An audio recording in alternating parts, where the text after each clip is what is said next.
So dumb. I'm going to get to Howie Mandel in 1 second. Hi, everyone. Ba-ba-ba-ba. I just wanted to give some context for the Howie Mandel interview. It was one of my favorites we've done because he is so brilliant. He is so eloquent and also just so ridiculously funny, and it just goes back and forth from super interesting and insightful and poignant to like super funny and ridiculous. And I think that we addressed this in the interview, but I think that growing up with Little Monsters and movies he was in, and knowing him as a comedian, and then I relate to this, the idea of being like a sort of a really funny comic, and then you end up doing, network television. He was on, Deal or No Deal. He hosted that forever, starring none other than Meghan Markle with a briefcase. And then he is now the host of America's Got Talent. So I think people kind of, you have to have your hands tied behind your back when you do stuff like that. I don't know why I'm stuttering so much. I had a long weekend at Skankfest. I don't know. It's lockjaw. I swear I didn't suck any dicks, but my jaw is just like not interested in mobility at the moment. So in the beginning, we really like break down comedy, what's going on with comedy right now, why it's so dangerous, what mistakes we're making, what's going on with the comedy. And, a lot of people are sort of obsessed with this, comedy's dead and you can't say anything anymore. We really break down why that's happening and the ramifications of it. And then also we get super ridiculous and funny towards the end. I kind of wanted to invert the interviews to start with super funny, but I'm just not going to be insecure about this because Howie is the greatest. He's a legend. His mind is incredible. I'm just blown away by him. It's so rare that you meet one of your heroes and they're not like trying to give you a way too long hug. So, well, Howie, I mean, maybe he wanted to, but he's germophobic, and I look filthy. The hair extensions look a little bit ratchet. But you know what? Here's the thing. Hot take. Russian bitches, I know that Russia's a bad, dictator, fascist state, but they're eating healthy. Like, something's going right over there because this is their hair. You know what I mean? Like, they're eating well. I think of Vladimir Putin as someone like starves everyone and like whatever, but I don't know. Whatever they're eating is definitely like getting that healthy. So I love you guys. I am on tour soon. I'm just doing clubs to work on new stuff. I am getting on OnlyFans soon because I'm going to put all of the jokes that I can't say here because it'll get demonetized or out of the algorithm or flagged or whatever. I'm going to start putting them on OnlyFans. So instead of dirty photos and dirty videos, it's going to be dirty jokes that I can't tell anywhere else. So that's going to start soon. And I'm sorry this interview is a little bit long. I just was so fascinated by Howie and he was so funny. I'm going to start making them shorter. I promise. I guess I'm going to have to start getting less interesting and hilarious guests. Hollywood. Love you. Bow, bow, bow, bow. Howie Mandel.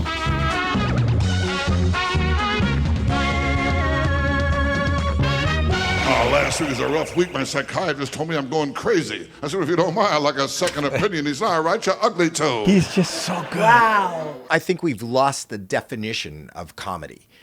Comedy is supposed to be, the reason it's funny is because it's wrong. And we use this term now, too soon. Like, you could talk about something that's got a little bit of an, By the way, anyone that says a joke is too soon is usually a man that comes too soon.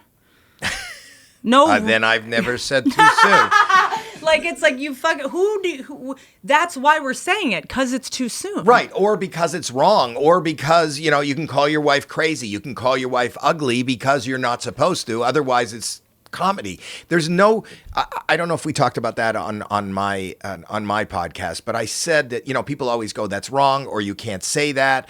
The truth of the matter is, comedy comes from darkness. Comedy comes from things that are wrong, things that we are taught not to do. As a little child, if you're laughing at a clown in the circus, you don't laugh unless that clown falls down or something happens. Or they go out to get like mauled by rodeo. What are the things that buck you off? Bulls. Yeah. It's clowns that go The rodeo out. clown. But the rodeo clown's got to be in trouble. So you're definitely laughing at somebody else's misfortune, which for all intents and purposes is wrong, right? You're taught that's not the way society should act. If somebody's in trouble, if somebody falls down, you shouldn't laugh at it. Yet that's the exact rule of comedy. If somebody falls down, they're falling down, so you will laugh at it. As comedians, we are also, and this happens all the time. I don't know if you do or you're asked to do corporate dates. A lot. But at corporate dates, as comedians, we get no respect. This is great with him on board, but they'll say, you can't do the dick joke. You can't do, but you know what? Well, that's why it pays so well, too. I think on some level. But you would never hire the Rolling Stones and saying you can't do the song Satisfaction. Right. You can't do the fact that they hired you because you're funny for what you do, but they feel that is their right to say, hey, we want you, but don't say this, don't say that. But they will hire you because of all the hits that you have and the way you are. Whitney Cummings is an edgy. But if you've already seen those jokes, I can't tell them because then there's no surprise. So anything that you've seen that you liked, the reason you liked it, because it was shocking and surprising, I can't tell the same thing again, then I'm a hack, So it's like, it is like people, I think that I like that people don't understand us. There's something. I don't. Here's the thing though. Hasn't this always happened? I'm obsessed with the idea that everything that exists today has always existed. It just looked differently. I mean, we talk about Lenny Bruce and we think about, they tried to cancel The Simpsons. They tried to cancel Eminem. Remember, there's always an outrage. But we, as we started with Rodney started with, I get no respect. No comic gets respect. I'm on America's Got Talent, and if you come on and you sing a song that is top 40, that you didn't write. Yeah. And you stand in a spot and you sing the song. And I think a lot of people, I'm not knocking singing. I can't sing, but a lot of people can. You can walk into a Ramada Inn and hear somebody. You can be on a cruise and hear somebody fantastic. You could be sitting around the campfire and your friend could be sitting there strumming on a guitar and sing like you've never heard before. A lot of people can do it. And then you take a song that you've heard and you learned, and I'm not knocking the fact that they get a standing ovation and they get the votes. The next person that comes out is a comic who creates a character, writes every word, delivers everything, and needs to elicit more from an audience than any other form of entertainment. If you sing a song, they get to play their whole song, and then at the end, because you don't hear it anymore, we know we're supposed to applaud or go, woo. And guess what? I actually, there is an obsession, I think, with comics. Musicians are kind of obsessed with us. Like, I'll go out to an event or work thing, and like a famous musician will be like, I could never do what you do. And I'm like, yeah, like that's true, because we hear every single thing. You guys drown it out. If someone doesn't like you, you have no idea, and you are protected by instruments. You have all this other stuff. Like, right. What we do is terrifying. And well, I talk about the fact that, and I'm not knocking music. I love music. I don't have that talent. When someone, no. But somebody writes a song, the fact that they write a song and they go, this is not a song, but these are parts of a song. I went into the bar, la, la, la, la, la. They can write la, la, la, la, la. I can't believe you're saying this because I was literally like working kind of on a bit about this, which is rappers. So was I. Rappers I really respect. Because they got to fill in words. Lil Wayne, Eminem, some of these brilliant gangsters move like, Pat, I got it wrong once on the show. The wrong way is funny. If you want it the wrong gangsters move. Real G's move in silence like lasagna. Okay. That's fucking brilliant. It's like, because I was like, oh, lasagna, I guess, is really quiet. No, the G is silent in lasagna. It's like real G's move in silence like that. I mean, that's like 9 levels of puns and double entendres and stuff, But it's really just spelling. Please. You're making it much more than it is. But I get it. Well, I'm about to really slam musicians, so I'm trying to just pander a little bit. I have a Howie is spelled with a 6, and that's also silent. It's HOW 6IE. So I'm like lasagna. Hi, did you get the food? Howie is killing. You would love. Our relationship is so he's. Like, this is the funniest shit ever. So I just said, hi, how are you? I love your I respect Zai comes on sharing. The road. Zai's on the road with me all the time. He's just the greatest. And I just said, like, I respect rappers. I don't respect musicians because please. What's your name? Zahed. Yeah. Not to be confused with the guy that just got released after 32 years. No, that was me. You know what I'm from talking Houston. about? He just got released from the prison of Houston. From the podcast where they thought, what was his name? Oh, you know what I'm talking about? That was Zayed. Oh, Zayed. Who's that? There's that podcast. It was the most famous pod. It was the most Serial podcast. He got released. Do you not know that he got charged with killing his girlfriend? Uh-huh. And remember that was the first crime podcast that went huge. I do remember. It was called Sure. And we talked to Syed. We could hear him talking from his cell. I remember. He's released on why? Because they there's too many living women in America. That's why. Yeah. You guys they're- believe in abortion No, just he got really released. late term. So I just said, like, I respect some rappers the way I respect comedians as writers. Like, Because of the silent G. well, no. G's move in silence like lasagna. You get it? Do You not get it? put your You get hand- it? Don't put your hand in Howie's coverage. It's okay. It's No- all right. No, it's not. No, he probably thought I was going to cough. There's a hand went in front of the camera. I like it. Always cover my mouth. Whether I'm talking. And then because I'm working on so 23 years, you gotta learn teaches something. music. Oh, Also, you teach music. I argue that writing a song is not that hard. No. Writing music, I think, is hard. Music is hard. Writing the lyrics, that's not so hard. I think the fact that you say I wrote a song and it's, la la la la la la la. You can write la la la is considered a lyric, Genius. right? So what I'm saying is that when someone's like, well, this musician, like people that like walk on eggshells and the women that are like divas, I'm like, you literally go la la la. Like I don't respect. Can you imagine writing comedy like that? Two guys walk into a bar and then doop La, dee la, doop. la, ba, ba, ba, ba. Well, wait. Wait. Ba, ba, ba. Wow, you are a songwriter. Okay, I didn't realize.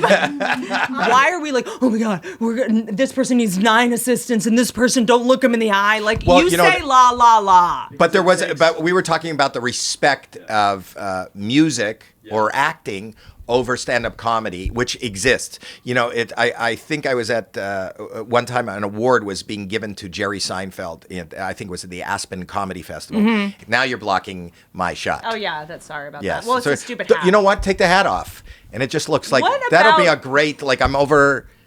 I love that. You're a stand-up comedian. You know you have to talk into this. He's not, but he has nothing to say right now. No, he was going to say something about the Silence is golden. What if I just went to sleep? That's the longest. He's out getting you cucumbers. Anyway, the point that I'm making is that Seinfeld, I'm going to paraphrase, said he's not used to receiving an award as a comedian because and we as comedians create a character, write the script, write it down because you're so eclipsed. I'm writing my suicide note. Sorry, continue. No, I'm writing down something that Geraldo said once that I want to say after. Yeah. Geraldo said something. Geraldo. Greg Geraldo. Oh, I thought it was going to be, and then we cut to him You going. know who There's doesn't get nothing. enough respect as a There's comedian." nothing in this vault. There is nothing in this vault. Oh, I just got hit with a chair. I didn't know who you were talking, or what's the other? Anyway, Greg Giraldo. But anyway, he said that I'm not used to getting an award because I'm a comedian, and a comedian is put on at the end of the show. The comedian is like the cleanup clown. The comedian, though, writes every word, creates a character, and has to deliver it, and needs to elicit more from an audience than any other form of entertainment. Mm-hmm. An actor doesn't drive to work; usually gets picked up, and then they sit in a chair where somebody combs their hair, puts on their makeup, dresses them. Then they're led to another room, and they're told to stand over there where that piece of tape is, and they're told to say this. And they're paid $10 million while everyone But it's around not even them, the money. But everyone around them is making $100. That's another issue. But the issue that I'm making is they go, read this line, and then you go, cut, not like that. Read it again. No, not like that. Cut, no. And then they shoot it again from another angle, and then another angle, and then they go back. They take them back to their trailer. They wait, and they shoot the whole thing. And it doesn't matter really what they did. And then in post, it's fixed. Yeah, and then they take fix the it. best cuts of each, And then then we watch music under it. No, and then we go to the Academy Awards, and we go, he's brilliant. Who does he vote for? Tell us about politics.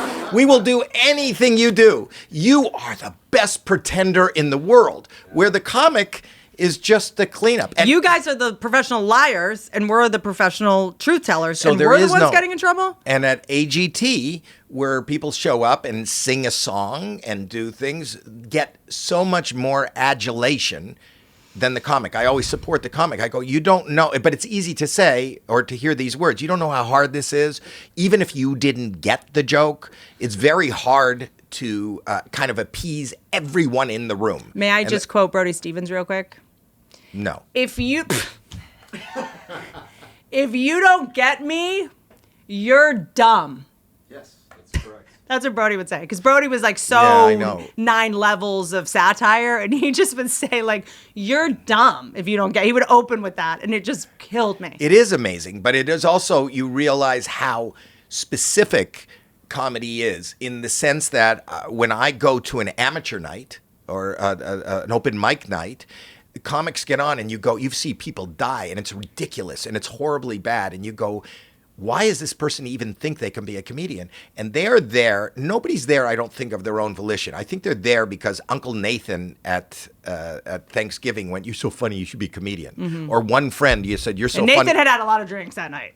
Right, but they made Nathan laugh. And now in front of a room, everybody's sitting there going, what the fuck is this? Right?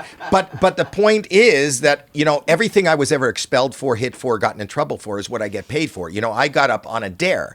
And I'm just lucky that the whole room laughed at. I didn't know what to do. When I first got up on stage, it was like I didn't plan. You do a lot more work than me. I don't do work. I kind of I fly by the seat of my pants, and I was going, okay.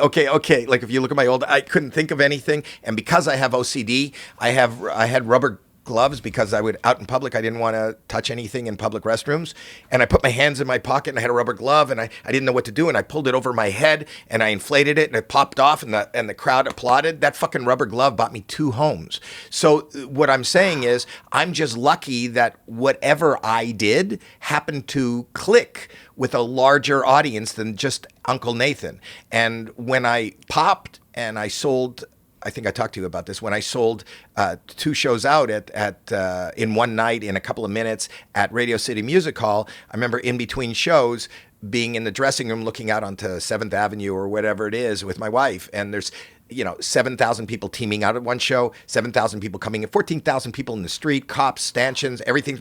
My wife says, "What are you thinking?" And I'm thinking, in this town of 10 million people, 9,983,000 people don't give a fuck and don't want to put up any money. So there's always more that don't get it and don't care. And that's what we were talking about before. That's what we focus on. Now we're going, hey, you don't get it, you don't care. Let me read your thoughts and take them seriously.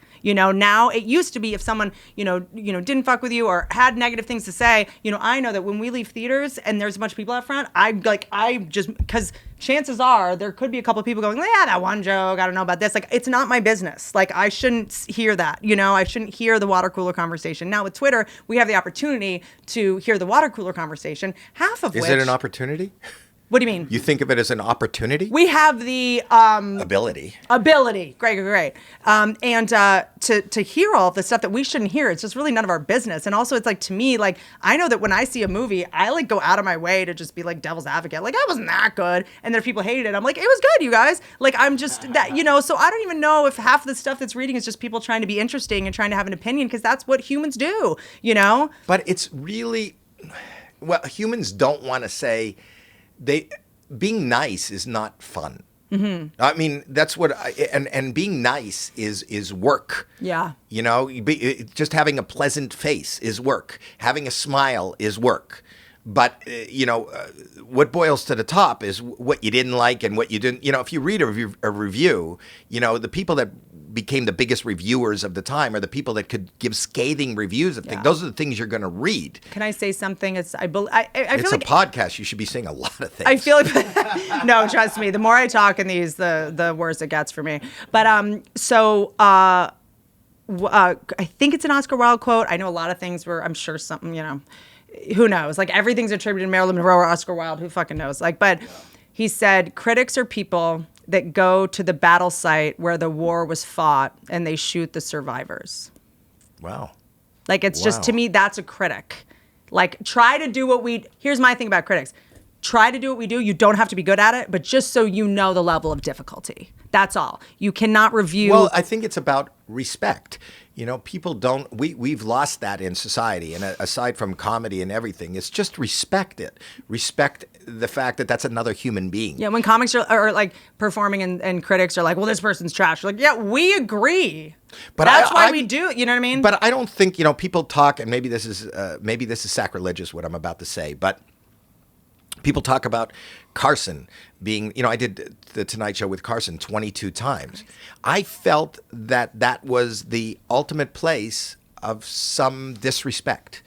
And I'll tell you why, because everybody wanted to get on the Johnny Carson show because the public made that, before I did Johnny, I did Merv Griffin, Mike Douglas, Joan Rivers, not Joan Rivers. Joan Rivers was after. Joan Rivers brought me to the Tonight Show. But the truth of the matter was, somebody who didn't know me would say, "What do you do?" And I'd say, "I'm a comedian." And they go, "Have you ever been on Johnny Carson?" That was their first question. Wow. That meant something. And if you talk to comics of my era, that was the litmus test for being considered legitimate. For women, it was, did you ever blow with Johnny Carson?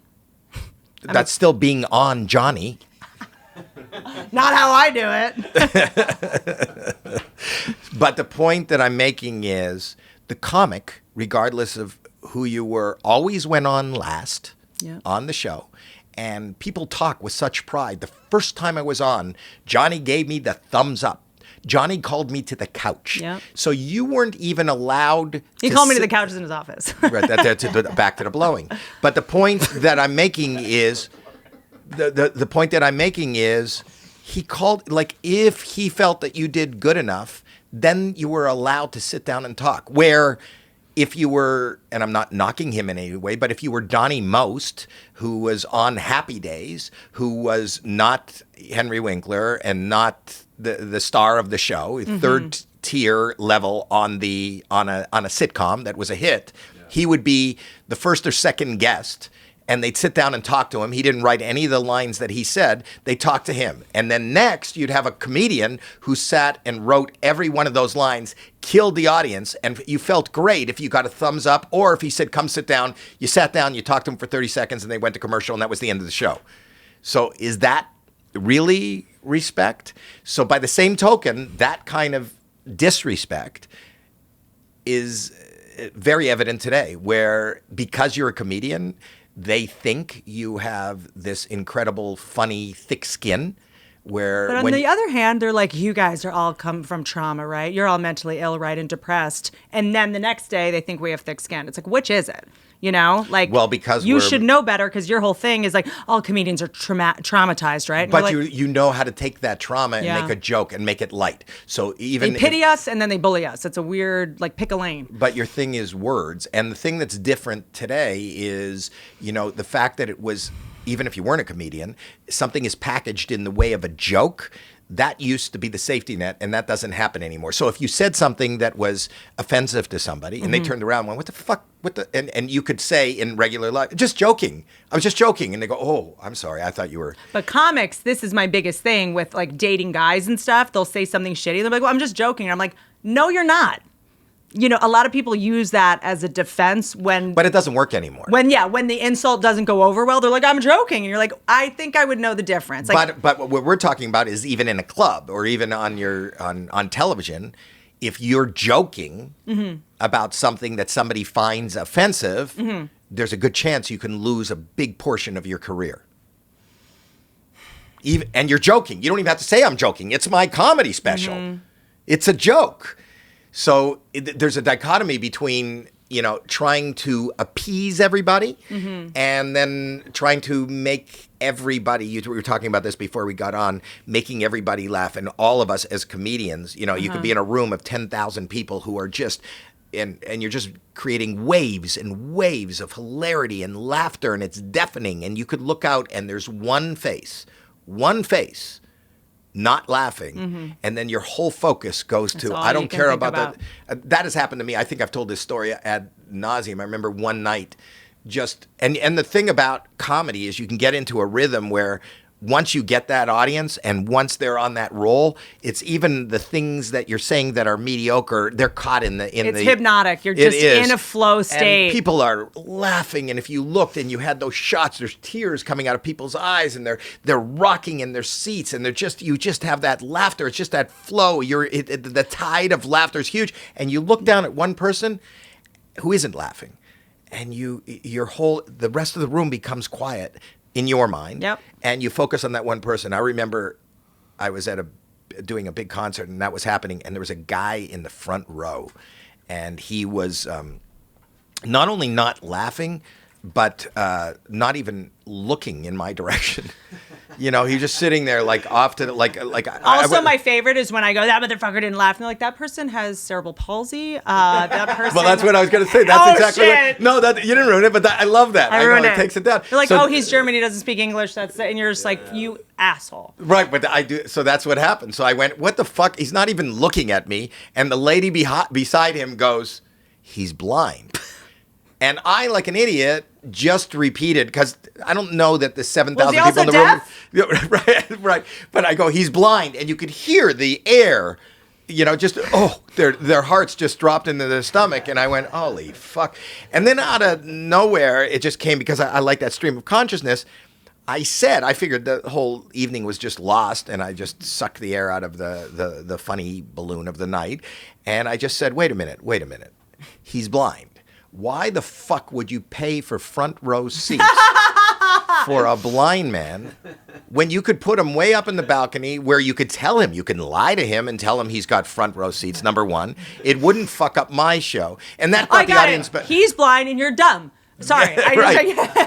But those kind of things happen all the time to us. You know, you go, what's wrong with him? Yes, sir. Or you show up to a show and you're like, this is my last show before I shoot my special. I'm really going to. And then if you are deaf, the venue has to provide a sign language person by law. Right. So, and there's a one show, there's someone right next to you on stage going, like, and you're just like, this is all. I love that joke. But it's like I always love finding out what the sign language term is for, you know, it's like blowjob, and then she's the one getting all I know, yeah, exactly. I know. Okay, anal, taint, fingering, and then you see sometimes they try to figure it out. How do you say taint in sign? What's that? No, What's that? Do you know what the taint is? No. You don't know what a taint is? What is taint in sign language? Do I know what it is in sign language? No, do you know, why did you do this? No. Are you just asking what it is, period? No, I know what it is. It's between the asshole and the period. Right. It's between the asshole and the period? You said something about periods. Right. Wait, taint ASL. ASL. Yes. Well, that's big. What? It's a big taint? Wait, no, it's just long. Read it. Hold on, read it. It's sign language. Hold on. This is. Oh, there's many. ASL dictionary taint. It's very long and drawn out. Oh, here he is. Angry mad. Why do you have? No. Sorry. He's angry mad at the taint. Sorry. I mean, taints make me very angry and very mad. But hold on. Well, we're gonna see the darn. Hold on. You're showing me everything but your taint. Here we go. It's this Oh, one. It's they this used a one. woman. This is taint.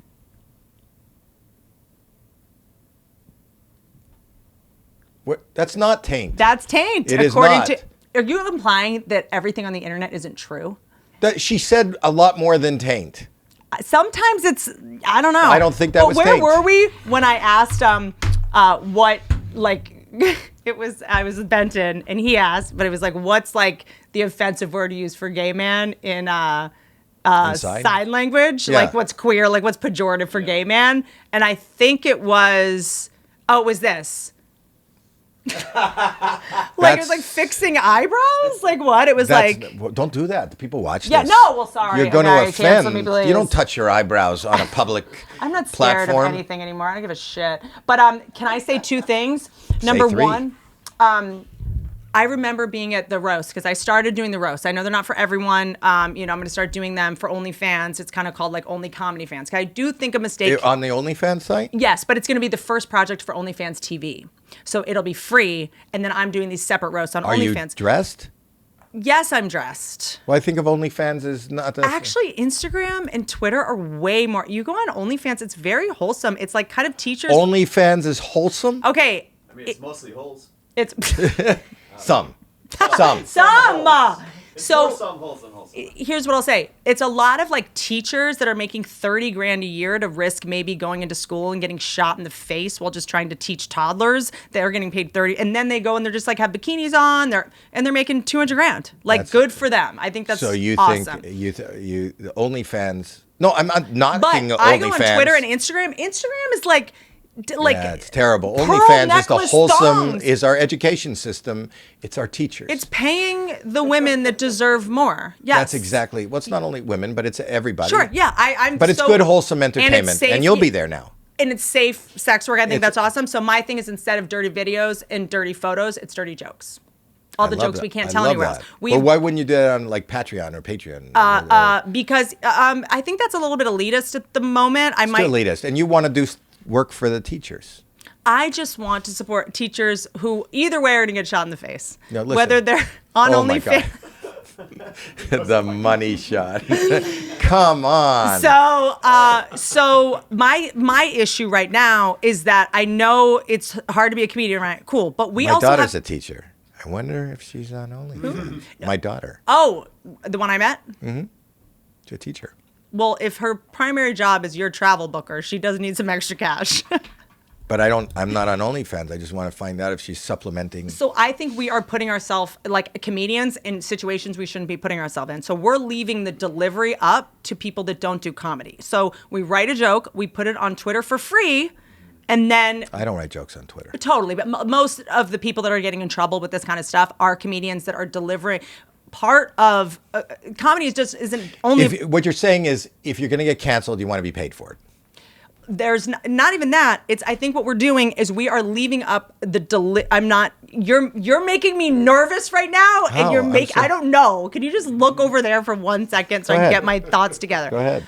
God. Okay, just give me. I feel like I just got lit.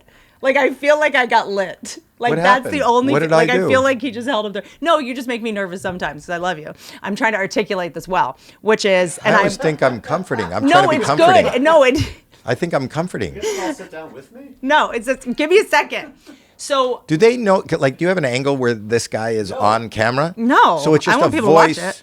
No, Zayed came in. He's working on the roast with me. He's going to co-write all the roast with me. We're doing the roast. Oh, so we're multitasking right now. Well, no, he's also just my friend. No, and- I know he's your friend, but people can't see him, right? Well, I want to say that I thought it was really cool. The Well, conversation you're you not guys had on the about- microphone, and no one's But he's not even gonna on the hear- camera. I It's know, just but a you have voice. to, even more so that you need to hear him. There's a bird's eye camera. Someone can't see you Oh, or there's a hear bird's you. eye camera. Oh yeah, there's a camera up Oh, here. that's what I'm just saying. Up I'm just behind saying there's you. a voice coming from under the table. People are going to go, No, I saw you on Whitney. It's amazing what you're able to do with your testicles. He's the guy that I pay to eat my pussy under the table. I at just all meant times. to say that it was really cool to hear that Would she have conversation. to pay you to do that? By the You way, wouldn't yeah. do that out of the goodness of your heart? No, it was really cool to hear the conversation about respect in comedians. And Can I say one more thing? was- That's a great statement after I said you wouldn't eat her pussy for free. no, also, yeah. Why one- are you bombing on purpose? That's my entire act. No, but let me tell you something. Yeah. So I was doing the roast. This is circuitous, fine. That's what podcasts are. Nice, heard he If you gets want something written, go see something written. These are free, bitch. Give me a second. Yeah. So I was doing the roast. It was not the roast. I had written on the roast before I did Joan Rivers. So I wrote on Saget. I wrote on a bunch. And then I was watching Greg Giraldo, one of my favorites. That's the Geraldo we talked about. One of the most brilliant roast joke writers of all time. I was working on the roast of Flavor Flav. The reason I got the job was I did the joke, Flav, you look like what Magic Johnson should look like right now. Oh my God, I love that. Such a good joke, right? It is a great joke. And then they had to give me the job because they wanted to use that joke. And then I just and so I was working on roast jokes. For all the other ones that other people came up with, I was like, I have a better version of that. Until fucking Giraldo. Giraldo opened up with for Ice-T. Ice-T is so old, he used his first residual check to buy his freedom. My God. Perfect joke, right? So he's like just a brilliant comedian. He was a lawyer before that. Like, it's like, I didn't know that. This whole no respect, all these comedians are just trash. Demetri Martin was a lawyer. There's brilliant guy. And he had a lot of pilots that didn't go, as all of us did. Maya Bialik is a neuroscientist. Yes, she studies primarily oxytocin. Right. Yeah. That has nothing to do with this conversation, No, but no, I no. just wanted to No. add something. Go ahead. I'm fascinated by her for many reasons, but and she's lovely. So on to people that aren't lovely. Just kidding. So Giraldo is on the red carpet and talking to whatever the correspondents that are trying to be funny with him, whatever. But the slams on him because you never could say it wasn't funny. He's like, "Duh, you were on this TV show." I'm sorry, I'm stuttering today. You're on this TV show, it got canceled. Like, you had all these pilots that didn't go. You guys, we should finish up this roast because as soon as they see Giraldo's on it, they're going to cancel it. It was like every joke was about his failed TV career. Right. But he's a brilliant stand-up and destroys the roast. And he's going down the red carpet and someone was like, so, like, what do you feel about the fact that, like, everyone always makes fun of your TV career? Like, you haven't any... And someone trying to be funny. And he just went, When did it become so embarrassing to just be a comedian for a living? But that's... He just said it, and he wasn't trying to make a joke. He's like, I'm confused. Surgeons come up to me and are like, I could never do that, man. Like, what you do is incredible. And it's like, but your TV show didn't go. Like, the talent is like 1% of why the show didn't go. Like, what, Right. you know? So it was just like this. I saw that, and I'm so glad I saw him say that, because I think I would have given up if I didn't. But I love comedians and I love comedy, and I have so much respect for everyone who does it. And there's nobody that does it that I've seen that whether I am triggered or laugh at whatever, but knowing, what are you eating? Candy corn? Just, I don't know. Go ahead. I don't. You're just eating? Do you want one? No. Okay, well, you're going to be talking. So I planned it out from when you were talking. So are you not on camera now? No, I'm only on camera. You're off camera the whole show. So it's just It's just you snacking. Do you with remember Me? Police Academy, the guy that was out of frame? Yeah. And you never saw his face because he was too tall? So you just have one candy corn while I'm talking? I forgot what I was going to say. 'Cause you're eating. You're snacking. I've never seen that. It's not a bad thing. It's just it's unconventional. It is. Where did you pull it out of? I have a bag of candy corns over here. There was just candy corn there? I love candy corns. But I saw you come in, you weren't carrying candy corn. Yeah, It's no. pre-placed? I have a whole stash of weird shit over here. And I just take a little candy corn while you're talking, and then I do this with the mic so they won't hear it. Wow, that's And then like a little behind the scenes. It's a little bit of my solution to my ADD autism, where I do have a problem. I get excited and I interrupt people. Do you have low blood sugar? Do you have A little bit, but it's hypoglycemic? more if I know you're about to tell, I'll just Chew. put something in my mouth so I don't interrupt. That stops you from interrupting. Eating. Like just a little Eating, thing. but I know, but eating, if you would, eating is interrupting. No, I think it is. Like it's snacking. I hear the crinkling of paper, and I see you put something in your mouth, and then It's been a minor distraction so far. But now there's no bag. I know the bag was bad, but I tried. no, it's not even the bag. It's I like, tried to do it over a laugh. Like someone's laughing and then I opened it. who was laughing? Well, now they're laughing at you eating. They're not laughing because it's the flow. You ruined the flow. Would you like a candy corn? No, it's not you going to sure? make. Yeah. You had just said that Greg Giraldo asked, when did it become so embarrassing to just be a comedian for a living? No, that's not that. What then that's you that took line over. was that when You Greg said you Giraldo, love comedians. You were saying I love comedians. And anybody that I love that in the middle of your podcast you have a recap. Yeah. Like it doesn't even end yet we're recapping. There's a snack break along with it. It is like reminiscing like too soon. Isn't it? It's like, is it considered reminiscing if what we're talking about just happened like a second ago? You know what I was talking about? Is any? This is what a podcast is. You just started podcasting, Howie. I've been doing this for a while. I don't snack. The whole point is you can do whatever the fuck you want. Was that my camera? He's blocked every camera. He's hitting cameras. He's rolling around the floor. You're eating. This is the most fucked up podcast. No, it's so weird. We're in a little room. My guy, Rich, who's been with me for 30 years, you make him, I don't know if they could see him from the end, but you put him in a corner. Why would you put him? Nobody he's puts Richie in the he's corner. My baby. Yeah. Richie, you got a timeout. Can you go get me some watermelon? Yeah, go sit in a corner with a portrait of me. I also love that There's a portrait of you, right? He has to sit under the portrait of you. too. And one of, yeah. Yeah, no, we know. Sit in the Whitney corner. And then you have a bald man on the floor. There's some guy in a... What is that? Is that like a pantry? Is that where you get your snacks? He's the snack maven. Anyway, what was she saying? Go ahead. We'll continue. Well, what I love about this is it was during you talking about how much you love comedians. Am I fucking too much? And then we're acting like complete assholes. Like, I love comedians. I don't think I'm being an we're- asshole. No, I'm being, we are. You're I'm a like, comedian. I love I love you. We make it hard for people to love us. Oh, good for finishing the question. Okay, the statement. You know what I love about you? Nothing is funnier to me than you, because this is why comedians are so great. Nothing gets past them. Nothing gets... But it was a problem, right? Yeah. My wife, I've been married for 42 years. She goes, God you don't bless have her. You have to fucking comment on everything. Yes. Why are you snacking? I had one half a sentence. Did you think I had a paragraph? Like, But how why are you can't I- timing this? How, Because you're not seeing what I'm seeing. is it distracting? a little bit. Okay, it's distracting. No, to keep doing it. Are but you I'm not insulted? not insulted that I have whet your appetite. But so we did have, when I did Howie's podcast, we got to this place and he's like, I make you wet. And then, of course, I start bawling, crying on his podcast. So it was wet on the other side of the, like she missed by this much.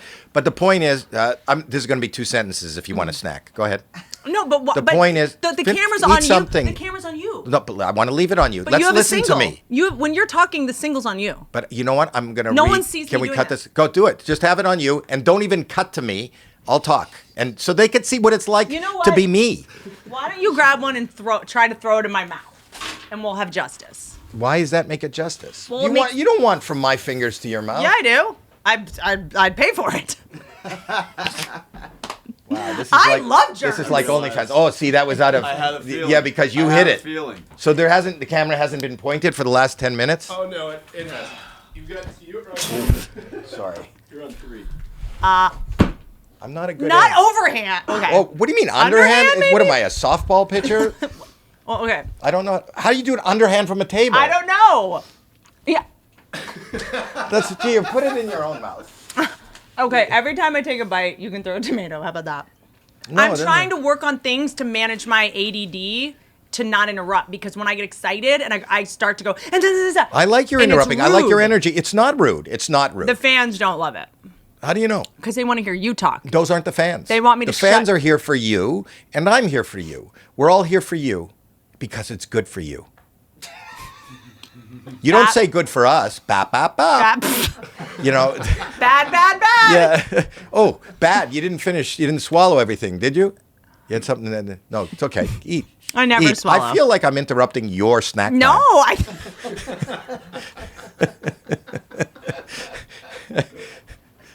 I feel bad. I don't want your sugar to drop. I'm working on not interrupting. And the only way you can work on it is jamming shit in your mouth. I basically So if you're on a date, I was thinking will about you having put a- his dick in your mouth just so you don't? It's not that I want to blow you. I don't want to interrupt you. Because you probably have some things you want to say, so I'm just going to suck on this, and you tell me all about yourself and your history and what you want out of this relationship. Also, I would rather suck your dick than listen to your stories. How does sucking his dick stop the stories? Oh, did I tell you what I got to tell you, I remember. I have very big teeth. When I'm sucking a man's dick, he's really trying not to move at all. You chew? No, I just have really big teeth. I know. I think it's kind of like putting your dick in a shark's mouth. You kind of don't want to move around too much. Why would anybody put their dick in a shark's mouth? Comedy.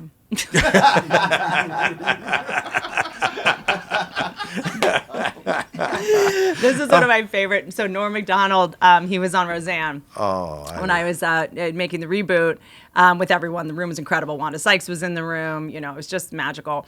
And Norm was there, and Norm was the best. I was like, I'll take any iteration of Norm. If it's an hour a day. If he calls in, I don't care. Like, we'll take. He was writing, or he was going to be on? In the room. Oh, wow. In the writer's room. And we had him once a week as like twice a week as a consultant. And there were a bunch of people that worked on Norm's sitcom.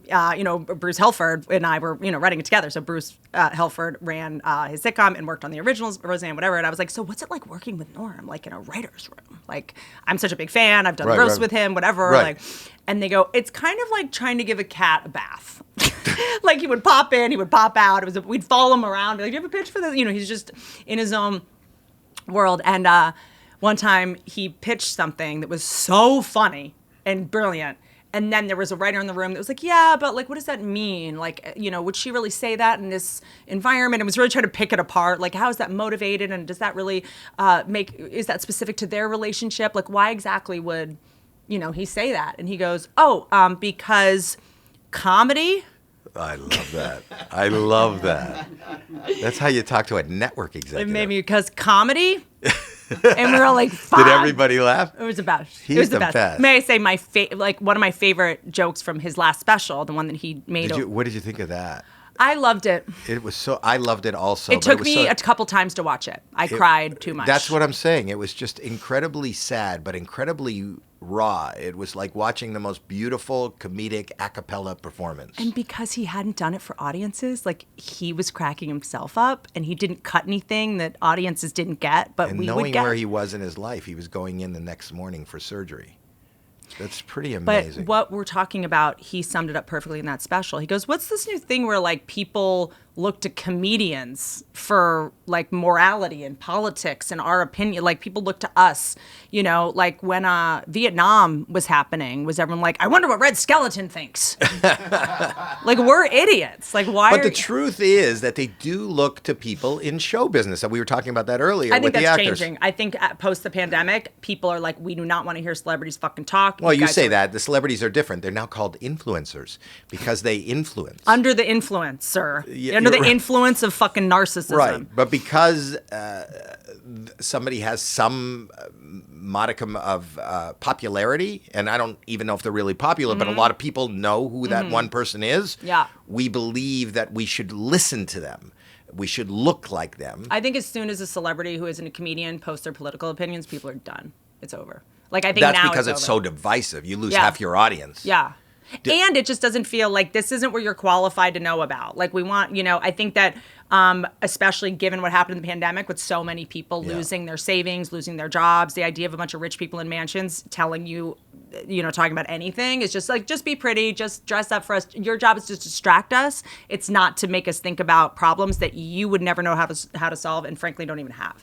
So I think that, I mean, just from touring all over the country as comics, like we go and we meet people like this and they're like, thank you for not But I always say that. lecturing That's us. why I love that you're in rooms of shows because I think that traveling all over the country really gives you kind of a Agree. feeling of you're on the pulse because living here in Los Angeles or New York Mm-hmm. or being in an executive office at a network or a streamer, I don't know that the people that you sell to. It's mostly Harvard guys. You're just Well, like, it doesn't. Whether you've it's Harvard never- guys, whether it's when you live, this is a bubble that Yeah. is nothing like the rest of the country, and they don't even talk like we're talking in the whole country. And a lot of the problems within the industry that are fucked up are not happening in America, you know? And so they happen in your industry. Don't ruin good shows because you guys did creepy, gross shit.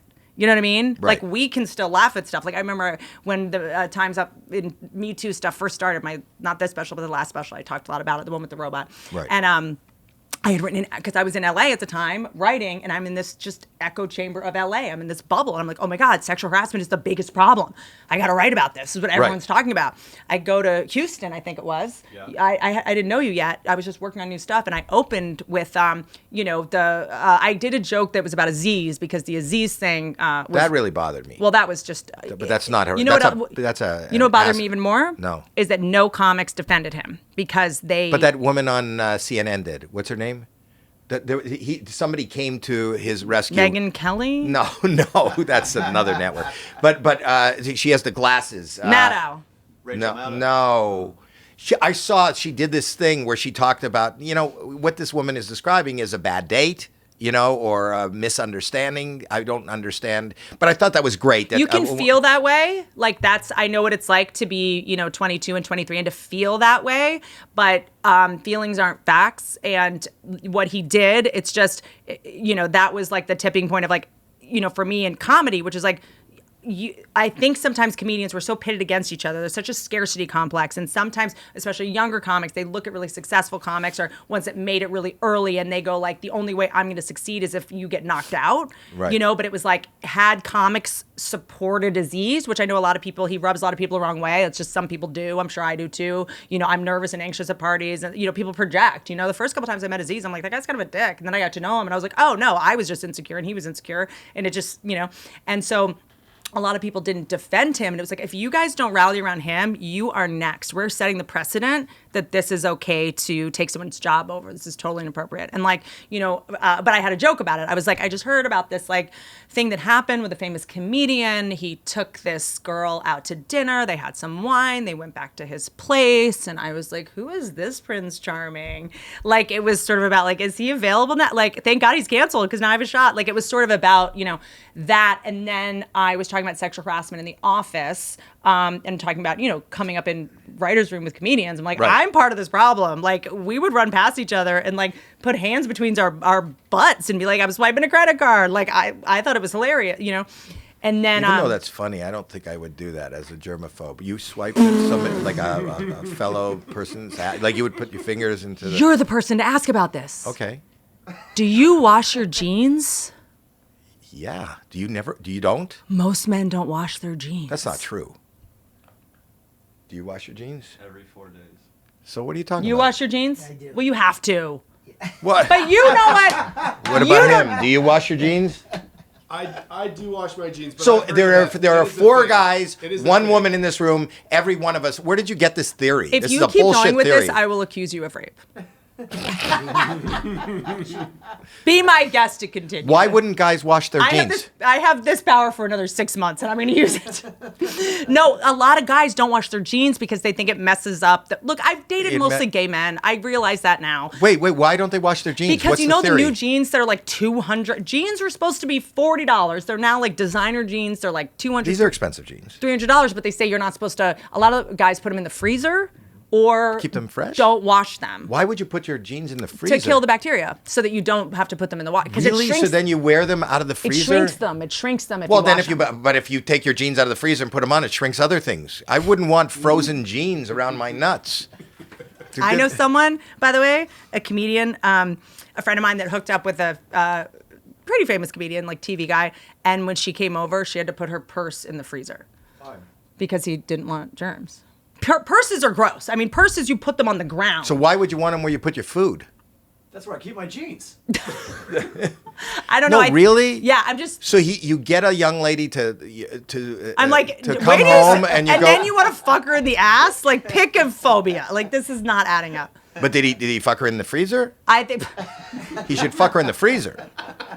Make sure the nipples are hard, her pussy's tighter. That's what you do. There's no that instead of wearing protection, what I need you to do, I'm going to insert. Let me go get the ice maker.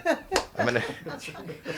Taking a quick break because now a word from our sponsor, BetterHelp. The great thing about BetterHelp is that you can switch counselors based on the way you're able to process things and the way you're able to like hear things. And some people, I for the longest time went to therapists that like I tried to manipulate and lie to because they didn't talk to me like I was an adult. A lot of people want someone who's gentle, and I'm like, I don't want that. Just tell me what to do. And it's like, well, it's, a lot of therapists would say to me, which I think a lot of people need, like, it's premature. Like, let's go through it. And I was like, just tell me. And this therapist that I worked for ages was like, you're not going home for Christmas. She's a bitch. And I'm like, got it. Okay, thank you. And there's a lot of, I would complain. I was so stuck on this ex, and I couldn't stop talking about him because what happened was like unfair. And I just thought the more I talked about it, the more people would help me or something. And finally she goes, you don't get to talk about him for 30 days. You're addicted to talking about him. We need to minimize essentially the neural pathway that goes to that on a loop constantly. You're in an obsession. Like, you don't get to talk about this in therapy. And then I just sat there and was like, okay, should we put on a podcast or? Oh my God. It was, and that changed my life, so that's the kind of therapist I need. I don't, but everybody's brain works differently, so that's what's so great about this. It's convenient, it's accessible, it's affordable, entirely online. Get matched with a therapist after filling out a brief survey and switch therapists anytime you want. And if you can't switch therapists because you feel guilty, that's something to look at. When you want to be a better person, a better problem solver, therapy can get you there. Visit BetterHelp.com/Whitney today to get 10% off your first month. It will change your life. It will change your relationships. You will start getting everything you want and realize that a lot of the obstacles in your life are not as big as you think they are. That's BetterHelp, HELP.com/Whitney. BetterHelp is to take care of the inside of your head, but the outside of your head matters too. Hair is so much more than physical appearance for women. It shapes our relationship with ourselves from the inside out. It defines our identity, our self-image. Not that I at all define my value through my hair. And here's what I will say. Sorry. First of all, female hair loss is a reality for millions of women, yet most are reluctant to discuss it publicly. If you see a woman in a stupid hat, it's probably what's going on. Okay? Like all those women that go to the Derby, I'm like, I know what this is. Nutrafol is looking to unite and support women through the personal impacts of female hair struggles like thinning and shedding by creating a space to connect, share, and bond, no pun intended, with others. Nutrafol would like to open up a larger conversation through real women sharing real stories about how their hair struggles have impacted them. Your hair story could help another woman. Join the conversation at Nutrafol.com/shed-the-silence and talk about your experience, share it. Nutrafol, I take this. These are the supplements I take. It has completely changed my life, changed my hair. Because remember, my thing is right now I'm just growing my hair out, and then I'll get rid of these. And look at how much thicker this is my hair. This has grown so much faster because remember, I for about 2.5 years, lived in a vat of bleach. And dyed my hair every single color under the sun because it's called coping. And so now my hair, this is mine, it's finally starting to grow back and it's super healthy and thick. It's wild. So thank you for that, Nutrafol. Now I actually have hair that I can pull out. Is cold, you would think boiling things would kill bacteria. It's a hard sell to say, can you put your purse in a pot of boiling water? That's tough. It's easy to go, I'm just going to put your purse in the freezer. All the tampons would be used up. Frozen tampons. Have you ever inserted a frozen tampon? I haven't. Well, I'm from Canada. All women there do. Wait, there's something I want to... You have notes. One thing about Carson that I wanted to just write down and not interrupt you about, something that changed my life that he said, because I also want to ask you about him because I think it's kind of a complicated legacy, and I'm just curious because I am obsessed with Joan Rivers, as you are too. She gave me probably my biggest bump in life. Maybe me too. Yeah, she put me on the Tonight Show. She put me on the Tonight Show. I told you that story, right? Yes. So she put me on the Tonight Show. I couldn't get on the Tonight Show, and then Carson saw me with her and requested me, and I did it 22 times. Wild. So he said something. Wait, don't start the story.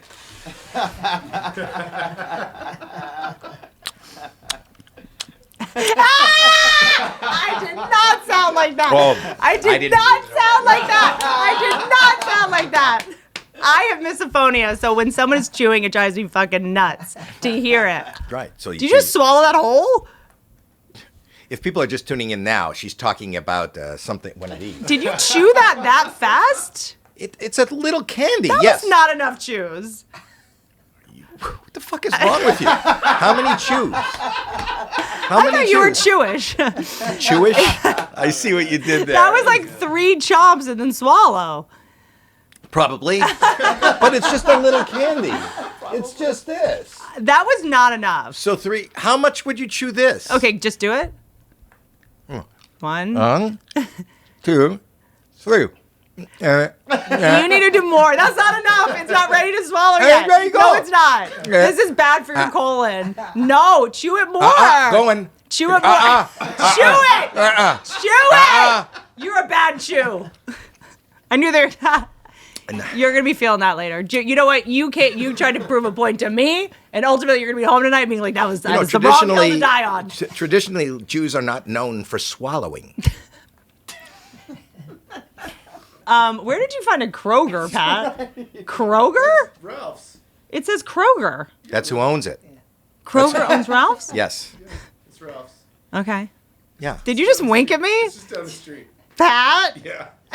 You wink? Pat! Winking bothers me. It doesn't bother me unless it's It felt you're necessary dumb. with that. That was like a... Is that what you take from a wink? Well, no, it's like when someone says bless your heart and you realize later it's because they think you're dumb. He gave me a wink like, don't worry.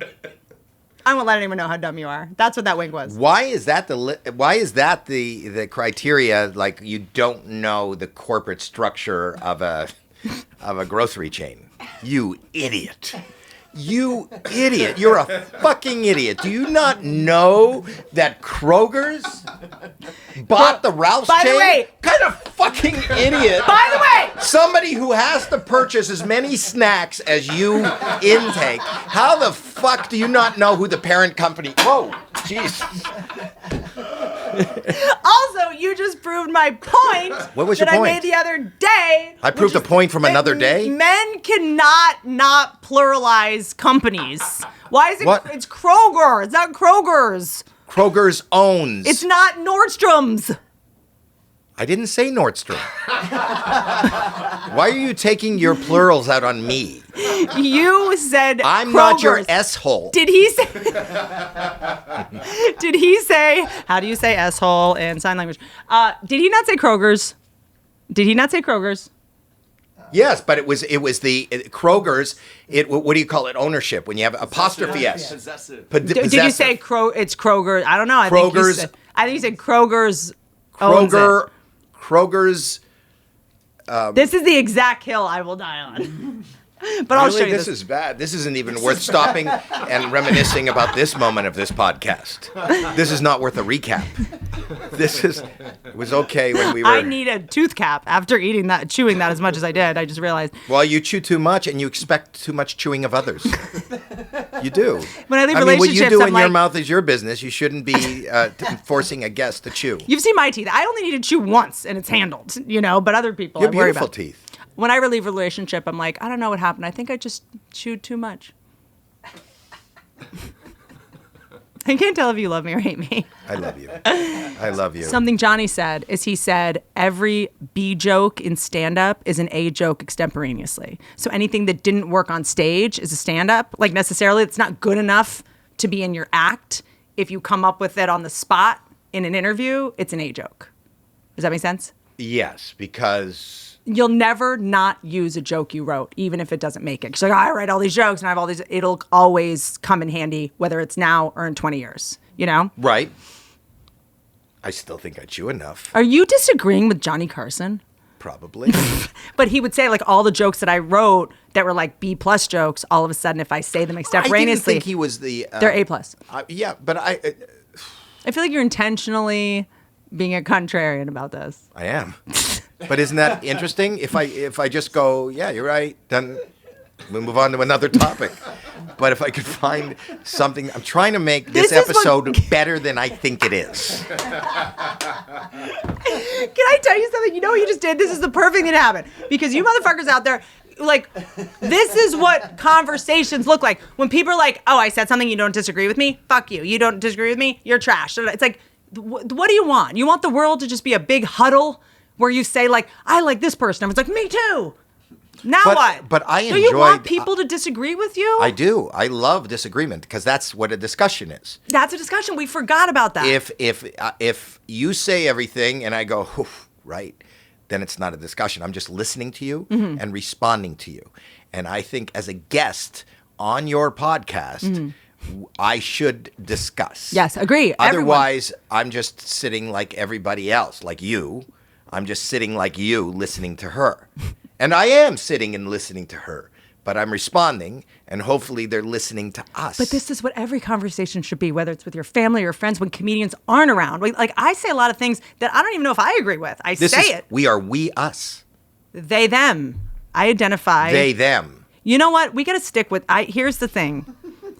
We have to really support the pronouns I identify as, because I would like to get to a point where I can identify as invisible. Someone tries to talk to me. If someone tries to talk to me, I could just be like, I'm invisible. You're not like, and like, oh, sorry. Because that's how we act when you misgender someone now. We're like, sorry, I got that wrong. Like, I feel like we can use this to our advantage. I do things like I'll give them signals that don't make sense to make them uncomfortable. Like, If somebody starts saying something to me and I don't want to be involved in the conversation and I don't know, I'll go. It doesn't mean anything, but I go, and people go, sorry. And they walk away. And I know they walk over to wherever they're going and go, I don't know. I was saying something to Howie. but they and got it. They got it. that I didn't want to talk about it. So you start talking to me. Like, say, start talking to me. So, like, what is going on over at AGT right now? Like, I feel like, sorry. And then, by the way, they're like, I don't think he wanted to talk about it. How do you know he didn't want to talk about it? He went, but it was also like, now Howie and I have this secret. You know what I mean? And we're like bonded, and I'm keeping like. I love having signals and not sharing them with others. That's like having one walkie-talkie, right? The thing is... Dude, but it works for some reason. It always does. Anything works. Everything works. It's how you present it. If you present it with confidence, and that's especially for comedy. Yes. You know, I used to have bets with other friends to go up on stage. I'm going to do a non-joke. I promise you I can get a laugh.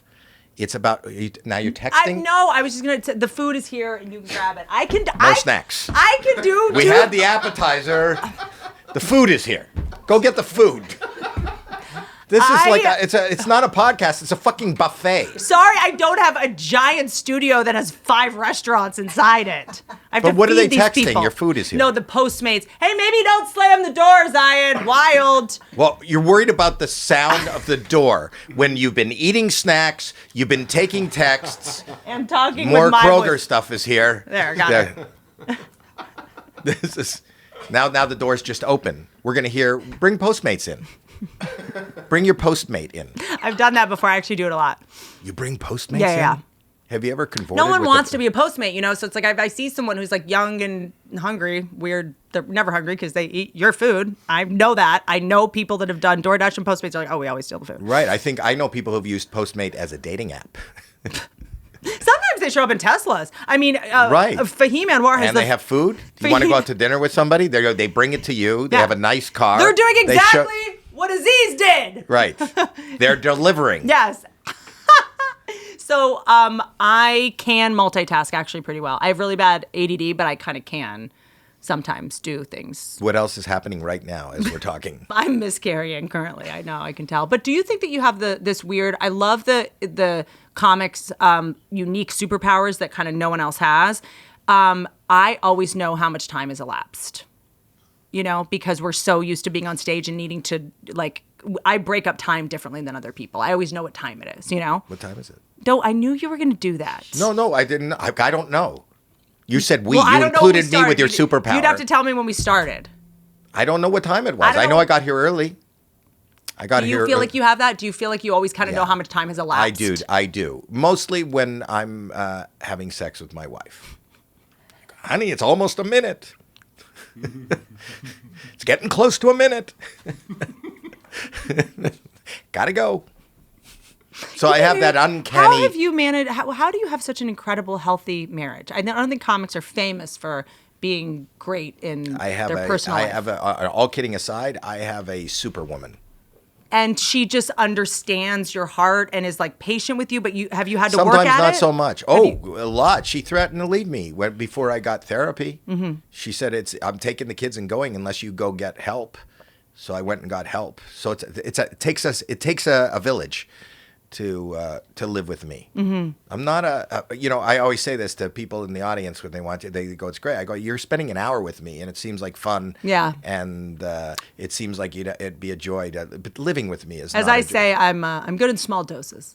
Yes, very small doses. And I also don't know when to leave. If you invite me to a party, you know you're going to be in your room going, you go down and tell him. Yes, vacuum. Well, I gotta leave on a closer, and because you guys are bombing, I gotta go out on a high note. So sometimes Is this part of the conversation, or are you telling me now that the podcast is over? I don't know what. If I'm at a party, I just got I self-conscious. won't leave, and you don't leave the stage until you have the biggest laugh. I feel like I'm wired. I can't leave the party until like something worth. I do the Irish goodbye. Always, but I don't leave because this is gonna sound sociopathic, I know, but like I'm very. It's so hard for me to be social that if I can't find a way to make it somewhat justified, like by like work, like I'm kind of an anthropologist, like I need to get a good story out of this, and I won't leave until I have a good story, because otherwise. Oh, so you're writing material. Maybe. You're waiting. I want to see something or learn something. If I just go to a party and everyone's just kind of, and I don't have an interesting, I haven't left with an interesting observation or an interesting insight or an interesting story, I will literally stay as long as I have to. And then they went to sleep. Yeah, and that's even fun. Yeah. And then they woke up the next morning, and you should see what they had for breakfast. Yeah. There was nothing there. So I stayed for lunch. And then they got so angry. Now we're talking. Now I have a good 2 days later, the sun went down, it came back up. I got my Tonight Show story. Thank you so much for the invite. Like, I just kind of have to, but I'm just fascinated by that because I find that I'm really struggling. I was living with someone and then I'm really hard to live with because I'm very, I get a lot of my emotional needs met internally and I need a lot of alone time. And someone can be telling me something really serious about their day and I'm like, oh my God, and then they think I'm insensitive or it's just, so I'm now not cohabitating and maybe that'll work. But I'm just interested how I don't think my wife listens to me anymore. Smart. She is. Smart woman. But I feel like I like to pretend that she's listening. So I'll tell her the story and I don't really need because with a lot of the marriage, a lot of our discussion is, honey, I told you. And here's the biggest problem about comedians. We listen when people talk.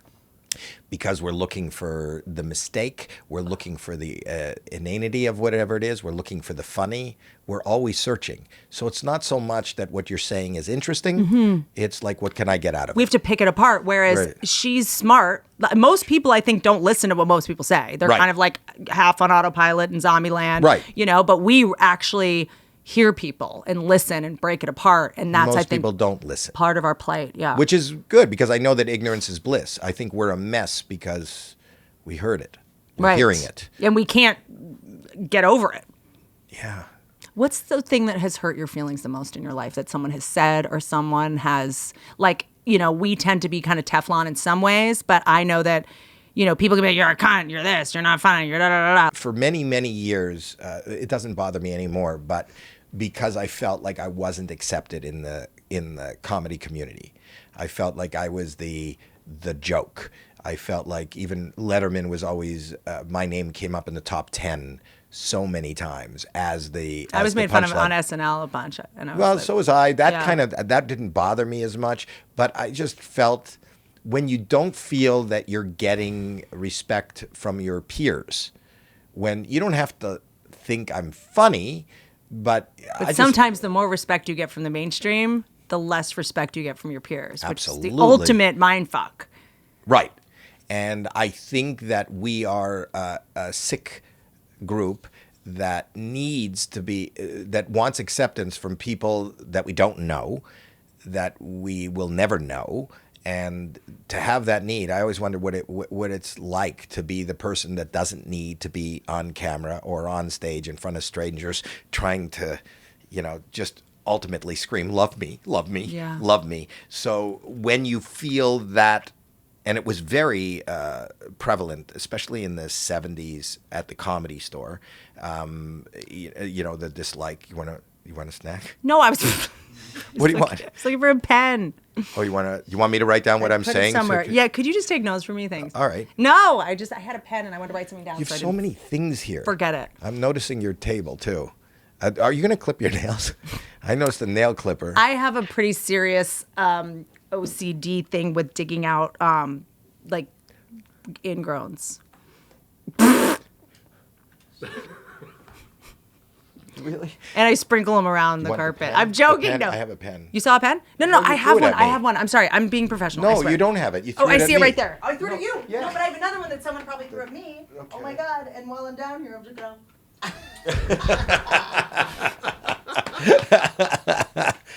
Do you need a pen? Oh, I got I'm one. just looking. Okay. What were you saying? What is this stuff? What? What is it? Are you on, can I ask what you're on? You don't have to tell me. What am I? Zola? Well, because I had something fascinating happen to me where I do have Moroccan oil. It's a very awesome hairspray. You don't need it. You know what? When I first moved to LA, I was really good friends with Jennifer Love Hewitt. She did something that changed my life. Okay, so Jennifer Love Hewitt taught me this trick. Hairspray. God damn it. Here, I have some. Thank you. Thank you so much. Moroccan oil, promo code Whitney. Manifesting. So Jennifer Love Hewitt taught me this when I first moved to LA, because, famous actors have all the most incredible beauty secrets, right? So she took some hairspray and she went. On her finger. Go like that. I don't know what happened. Keep your eyebrows in place. Well, you just offended every gay man watching. Why? What do you mean, why? I am a gay man. No, but you know you did, right? All the Oh my God! All the deaf Your gay brain men. is a fucking supercomputer. Yeah. Well, I'm not. I want everybody to love this episode, and I know that every deaf gay man just went, fuck this. No? Your brain is Are just you cutting that off? your brain is just unbelievable. Okay. It's so unbelievable. Thank you. I was just gonna ask because I went, we have these kind of What does that do? What did you do? It just puts There wasn't a difference. No, I don't but- know. The fact that what you did, you believe, changed your life. The fuck. I mean, that's what's getting me more than there is no fucking difference. You have your eyebrows look exactly the same as they did a second ago, and you have one sticky finger. And this they- is not a life-changing moment for anybody. Well, now it'll stay this way.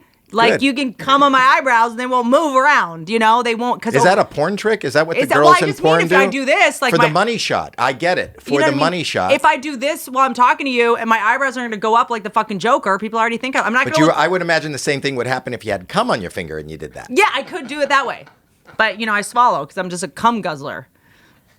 Is that your nickname? But here's what I'll say. People already think I look like Don Rickles. I don't need to fucking do this You so don't that my look like eyebrows Don go up. Rickles. Well, you don't look nothing like Don Rickles. Why would you use that as a... You exaggerate for a living too. Stop intentionally pretending you think I'm serious. This is why I love comics. I just love hanging out with comics. It's just constant. You just get constant shit. It reminds I'm not me. giving you shit. I'm not giving you any shit. I'm not. You're the best. I really respect you. I love what you've done. I don't know if you talk about it, but I'm so bowled over. I know you probably don't want to talk about it, but first of all, I love your career and I love what you do, and you're one of the most prolific people I've ever met. And in as far The as camera will be on you during this. So as you listen to this, she is eating a fucking ton of shit. Is that chicken? Chicken? No. Oh, what is that? Oh, is that It's roast like- beef? No, I'm just saying. Well, it's on me. They don't know what's there. You know what's funny? I was just saying, and you have the most gorgeous house and great taste. Thank you. I also noticed that as you were walking around But I don't the house, taste great. Every room you mentioned, I just want this to be comfortable. I don't care about coasters. I haven't been in one room without coasters. You have coasters everywhere. You have more coasters, not used. The drinks are all over the place. There's Starbucks. But you have stacks and stacks of coasters Pat, in stop. every room. I've never seen Pat laugh this hard, and it's pissing me But off. I'm saying every room had coasters. Every fucking room had a stack of unused coasters. I don't care about coasters. They're not used. You have a I know. stack of coasters. I know. On every cup. I Every know. cup there's nothing near. Here's another coaster. Look, there's another coaster. Good for you. Ba, ba, ba. You have another. You are exactly correct. My friends are fucking animals. I'm trying to train them to use coasters, but it's going to be... How do you train him? The guy that came in and said, hey, if you want to drink something, here it is. And he jammed it on the table. And then started sleeping on the floor. No, that was the other guy. There's another guy that you sent up to. He said, I'm going to be in the attic. Oh, okay. Yeah, that's my stalker. He lives in the attic.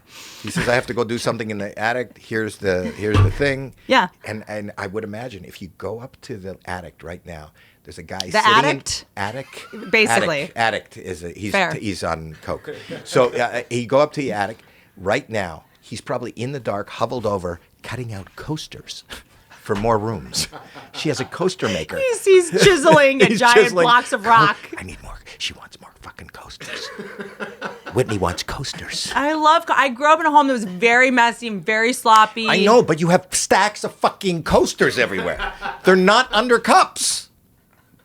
And they're really good they're personalized coasters. Every one of these coasters Those is fan sent. Those are fan sent. The ones I have downstairs. you with horses. That's Or my is it- horse. Yeah. That's your horse.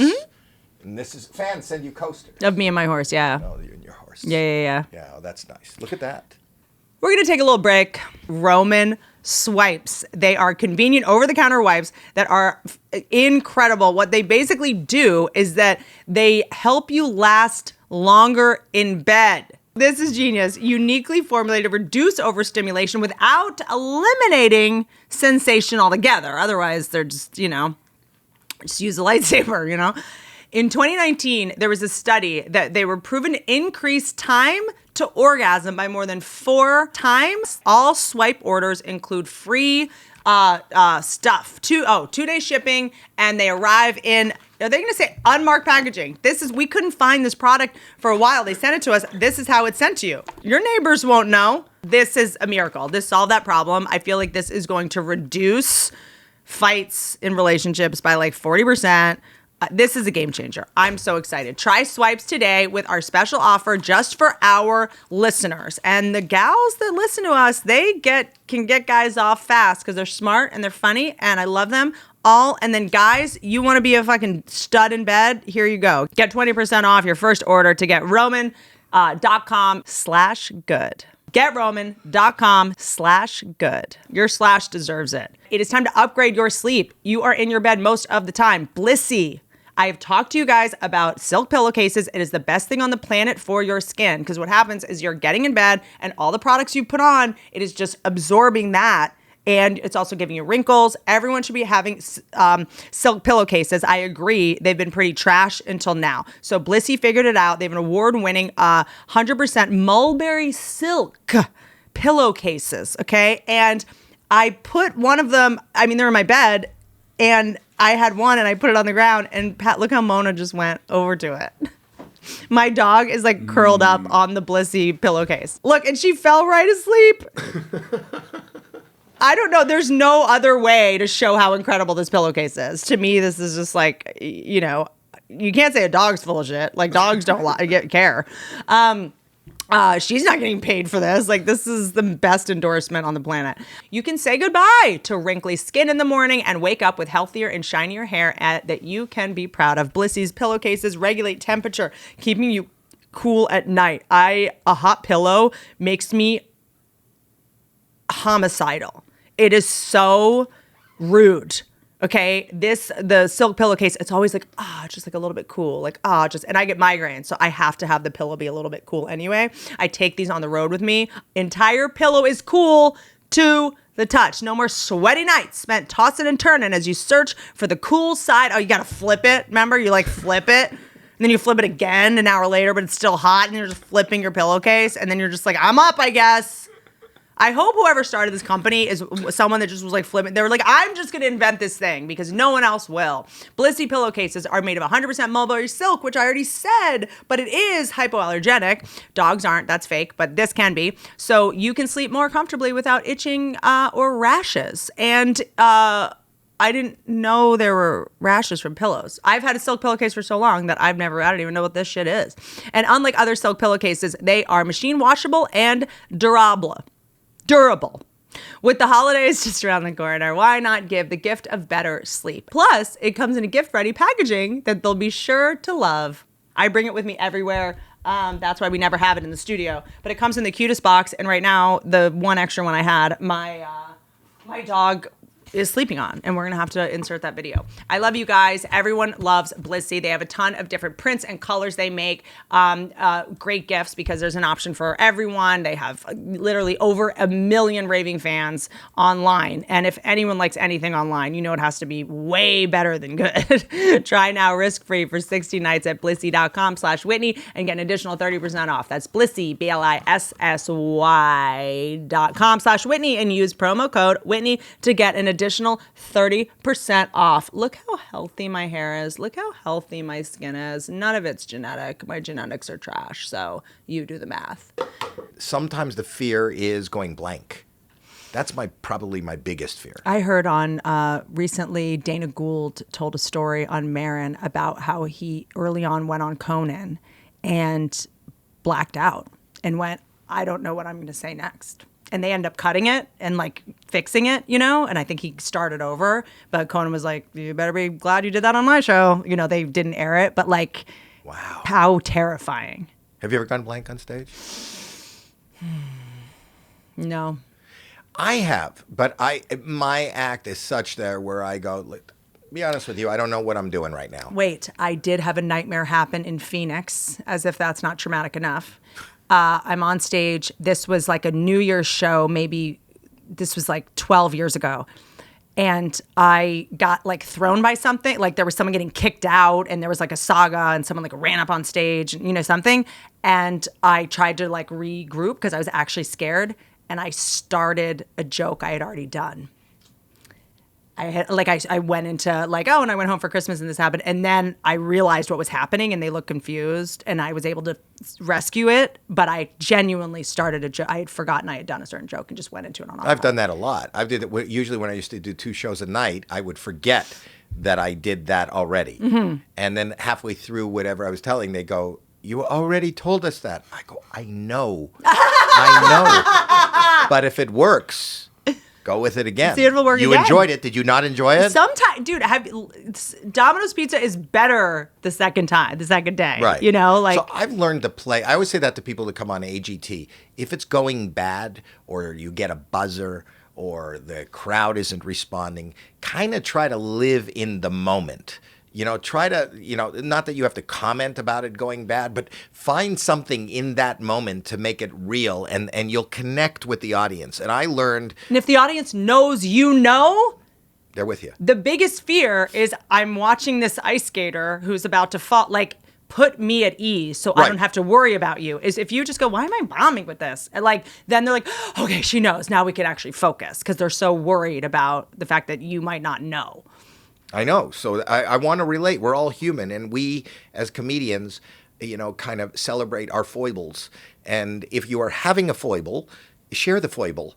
And it makes you fallible. If you stutter, as long as you acknowledge it, they'll be fine. So if you're like, I did earlier, I was like, when you just have a great burn, you always do, but you like stutter on it or like pronounce something wrong, you're like, fuck, it totally kills everything. The person I was trying to roast, I just roasted myself by embarrassing myself. Like I said something earlier about like, guys, like I was like on a rant about like guys, the way they dress in LA. It's like they got like a man bun and the V-necks and your necklace and you got a rosary. And I went, rosary. I was like, fuck, man. Like, now just turn into that. Like, don't pretend it didn't happen. Right. Everyone heard it. Right. And this applies to people that are not just stand-ups. Like, people now, they're always having to give speeches on Zooms and, presenting on Shark Tank, whatever. Like, everyone can, I think, learn from the things that stand-ups Mistakes have figured out. Mistakes need to be celebrated. Right? Do we only get the respect we deserve when we are dead? I think that the key, and it's kind of like mental health. I think that's a good question. But I don't know the answer. I think that people, you don't know what you have until it's gone.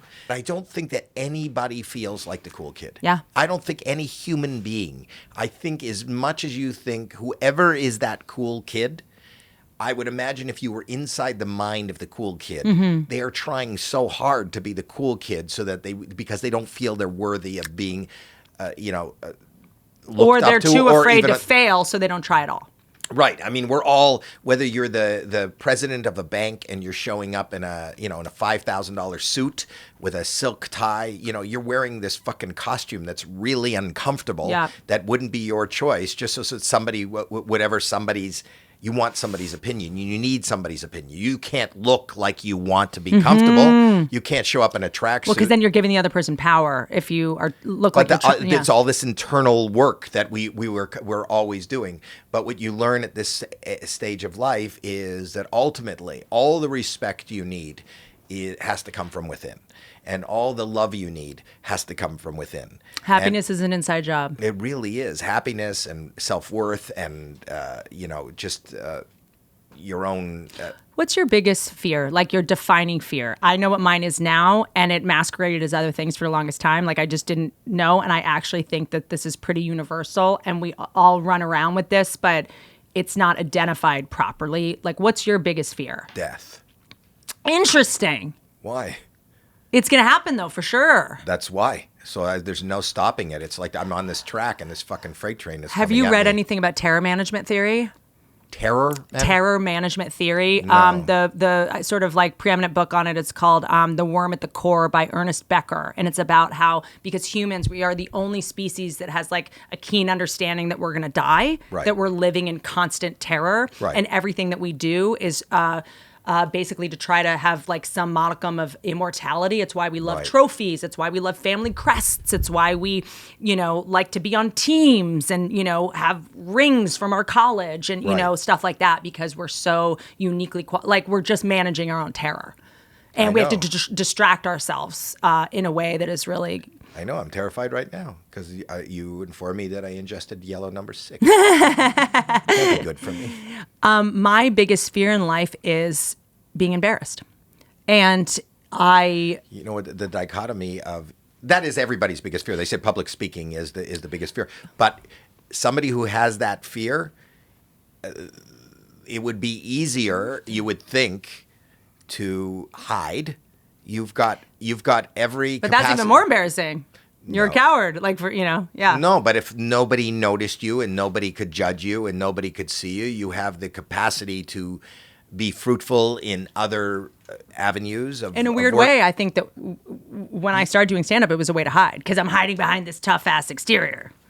And In it's not me at front all. of the fucking world, who sees the way you look, sees the way you sound, and judges what you're talking about. And I heard this kind of change my life, that comedians become comedians to control how they're embarrassed. I know it's going to happen. Let me at least get to it before they do. I'm a piece of shit. I'm That ugly. changed your life, hearing that. Well, no. I mean, More than getting that sticky finger and rubbing it on your eyebrows, because you said that was life changing too.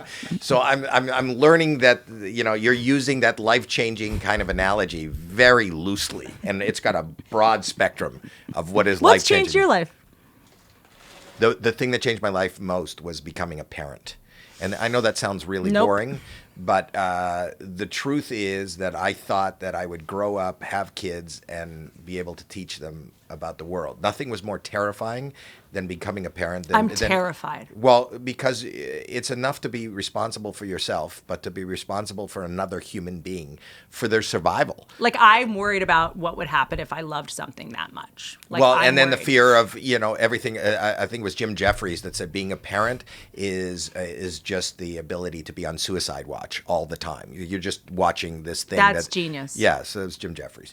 But and then you learn from being responsible for another human being that your words and your actions, how they affect another human being, and through the mirror of seeing how it's affecting this human that is growing and thriving in your life, you realize that when you go out into the world, the way you act and the things you Yeah. say and the things you do, how people are affected. Because I think that we don't know. And you also learn what humanity is at its core. We're not nice.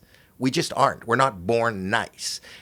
When you watch a baby sitting at a table, and there's something they like over here and they want it, and even if that other person is doing it, when you're a baby, you'll just go, and you got to Mine. go, no, that's not yours.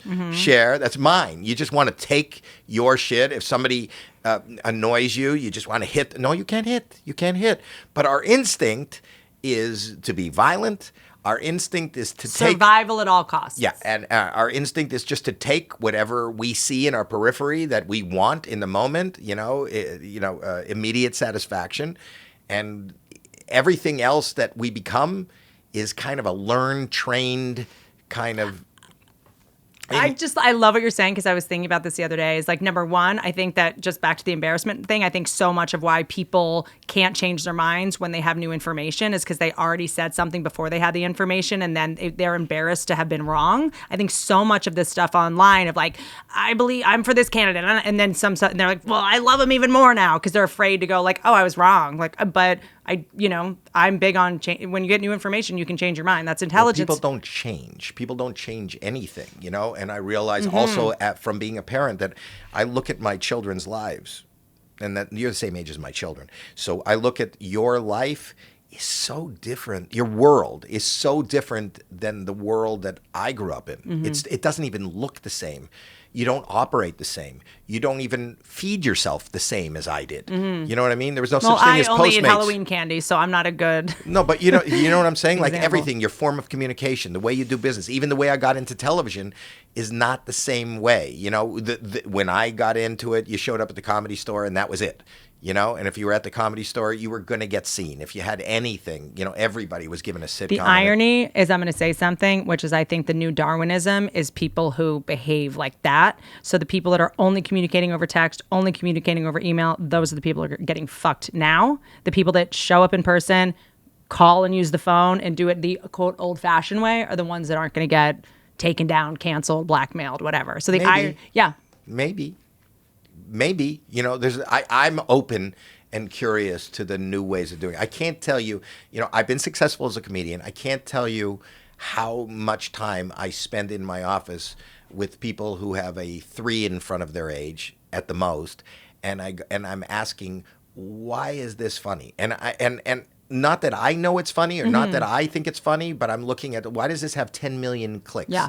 I don't even get it. And they explain it to me. And I'm open to finding new ways of doing things. If I may? Yes. If that thing was on a stage alone in front of 1,000 people, would it get laughs? I think it's context is everything. If it's a little video that I'm only just watching to kill time for free, I'm laughing. But if this person did this in front of a microphone and I paid $80, it's not But gonna get a not laugh. Everything needs to be on stage. Of course, I'm just saying it's when comics go like, why is this funny to everyone? Well, because the bar is very low. You didn't pay for it.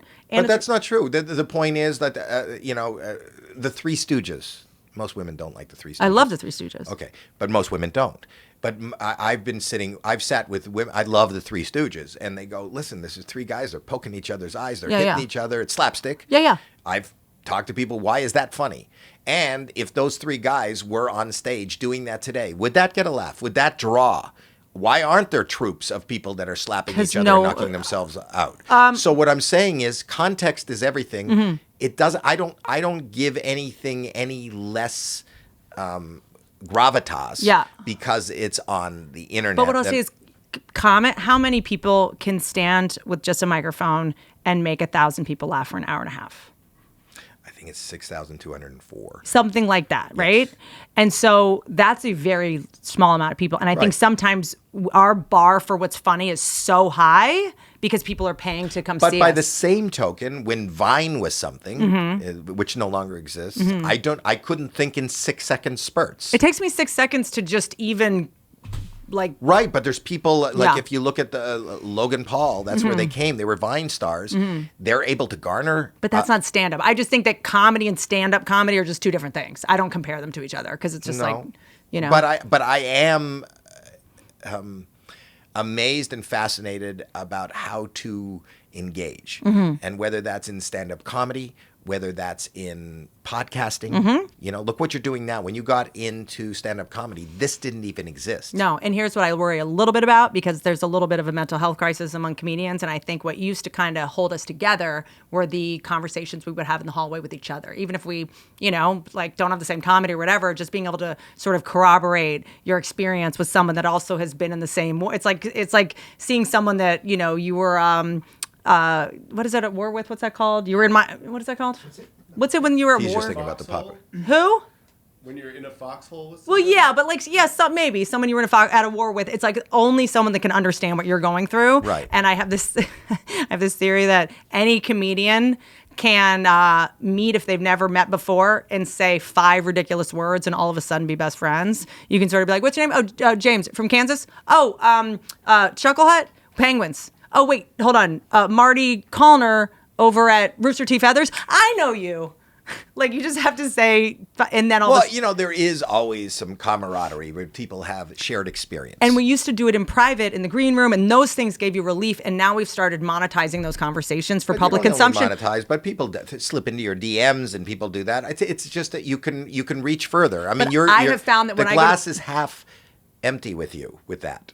I think it's half full. I think it's actually better now. I agree on some level, because now we're going, "Hey man, I'm jealous of you," or "Hey man, I thought you were," we're working it out. But I find when I go to comedy clubs now, at least the Comedy Store, I'll be having a great conversation with a comedian. We're like, let's save it for a podcast. Let's not do that, And it's sort of like, oh wait, we still should also talk to each other, not monetized. Even that we can reach out. Do you know Jeff Dye? Of course. Well, Are you friendly with Jeff yes. Dye? Yeah. So Jeff Dye I haven't talked to Jeff Dye in 3 years. Yeah. I haven't seen him in person. He's fucking hilarious. No, he's really funny. He's I'm a fan. hilarious.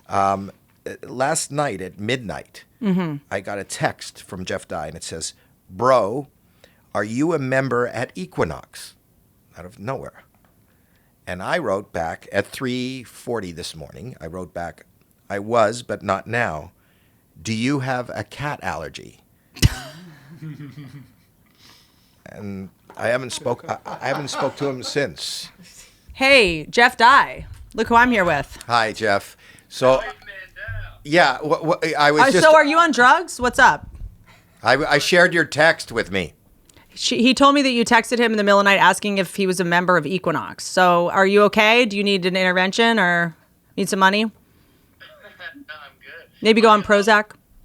I was watching sports. It wasn't that late at night. And the person goes, I was talking about how the Equinox just opened by my house. And she was like, oh, I see Howie Mandel there all the time. And I was like, oh. So I messaged him. But you didn't tell me that, and I'm not a member, and she lied, whoever she is. But As all women do. But I haven't spoken to you or seen you in 3 years. You wrote it was at 12:30 at night. I have it right here. Yeah, that's not late for me. Yeah, for comics, that's early. Yeah, okay, but I'm a grandfather. But I love this so about at 12:30, comics. and I didn't answer you until 3:30 in the morning. But you said, "Are you an Equinox?" And I went, "No." Waiting for you, and I told you I have a cat allergy. Waiting for, and you never even said, "Oh, the woman that is there says she sees you all the Yeah. time." You just left it. Why would you just leave it? I don't know. I probably. Hold on. He was looking for an excuse to talk to you. It's very That's sweet. probably true too. Actually, yeah. When I heard your name, when she said your name, I was all excited. I was like, "Oh, I'll bother him." Give me a What reason to Equinox? text. What city is it in? Well, this one just opened in Studio City, but she said she saw you at a different Equinox. She used to see you at a different Equinox. Where? I don't know. The Hollywood one across from the Comedy Store, Westwood. No, We did Santa Monica. Santa Monica. I used to go in the one in Santa Monica, but I haven't been into that one in maybe 4 years. I haven't seen you in 3 years. I haven't spoken to you in any context in 2 years. So I'm it's good to sorry. reconnect. No, I it's, should have. we were just gave you context. no. We were just talking about how comics we Can say cannot 5 words together and they're connected. we cannot talk to each other for years and just if I see you text me, I'm like, it's the first thing I'll pick up and it'll be something totally random and it's just like we've been hanging out for 3 years. Like no time has passed. I do use things as excuses to reach out to comics all the time. If you look at your text thread, Whitney, I think like I saw a thing with like Dave Grohl, and I was like, oh, I'm gonna text Whitney. That's cool. She's in this thing. And you didn't and Whitney didn't answer, right? I don't remember, but that might check out. Okay. I answered, right? You answered me. Yeah. And then We have different types of OCD. But and I then didn't answer him because I was busy organizing things. But But you're always busy. okay. Jeff Dye, hold on. What? Jeff Dye, I'm looking at my texts with him. That's gonna be humbling for you, Whitney. Oh boy. Okay. No, this is cute. Okay, you wrote Dave Grohl movie Respect. I didn't answer to that. And then you sent me a photo of my book. How long are these episodes? Yeah, They're- I support the people I like. You know, I bother them late at night. All right, well, we love you, and we just wanted love to you kind of guys. publicly shame you. All This is like a Howie No Mandel problem. marathon. I'm here for it. right, love you. Bye. Okay, so we're going to put this on the screen. I want to talk really quick just about this incredible technology Okay. of how we can sort of bring Proto. So holograms. I got into holograms because I found this guy, David Nussbaum, online, and he has perfected. He worked for the company originally that brought Tupac to Coachella. Amazing. And then he has perfected it. And I can be anywhere now in real time. I could be anywhere in real time, see the audience, and perform. I could pre-tape things, but I'm actually there in the room. It's so incredible. Yeah. And then you can actually He's look wearing. at He's from the Tiger King collection of cruisewear. I was totally blown away because you can be anywhere and actually see the people that are looking at the proto. So you can be at Coachella and get roasted by comedians that are at their house or in a hotel room or whatever they're doing, but we can see everything you're doing. So you're actually having a real... There's no latency. None. It's like 3-dimensional real-time Zoom. Let's play the Paris Hilton one. This is incredible. I used to have to travel over 250 days of the year. So just having this technology is literally next level. Obsessed. But so I'm really excited about that. So they moved into my building, And now I'm sitting on the board, and I the think world is kind of taking off for us. something so fascinating to me is about when things that are ostensibly like limitations in someone's life, or something that is seen as an obstacle or a maladaptive behavior or a limitation, then is sort of transmogrified into like the superpower. So like, don't you feel like sort of the OCD with germs, kind of led to this thing that Well, I showed you I had a vision board. I have nothing to do with that technology except that now I'm. but it joined the makes company. so much cosmic sense. But that's why I gravitated toward it because I live online. I have, as Oprah, coined the phrase FOMO, fear of missing out of everything, anything. And whether it's because I need references for, just being out there and having a reference as a judge on AGT or as a stand-up comic or whatever I'm doing, I also I want to find all these new ways of communicating and just engaging. And this way I can engage in more than one place. If I was set up to do this, I could be here, but this could also be, this conversation could be live in a theater, and we could be looking out at an audience. And take questions. And take questions right now. So you could do if you had a sponsor, if one of your sponsors wanted to sponsor, they could wrap that. Incredible. And make it worthwhile. And then you can do, your Good For You podcast live at 3 theaters at once and have the audience participate, and you have a sponsor pay for that. Incredible. So it doesn't cost you anything to get there, and then you have live tickets, and they're not disappointed. The audience isn't disappointed because you can really see them, and you can go, you right there in the second row with the red shirt, do you have a question right now for me or Whitney? So and it is amazing. I want to do even for the lobby of my stand-up shows. Yeah. I want to be able to Meet and go, okay, greets. hey guys, meet and greets, but also before the shows, all the stuff that comes over the announcement that people are just so Pavlovian, like trained to not listen to.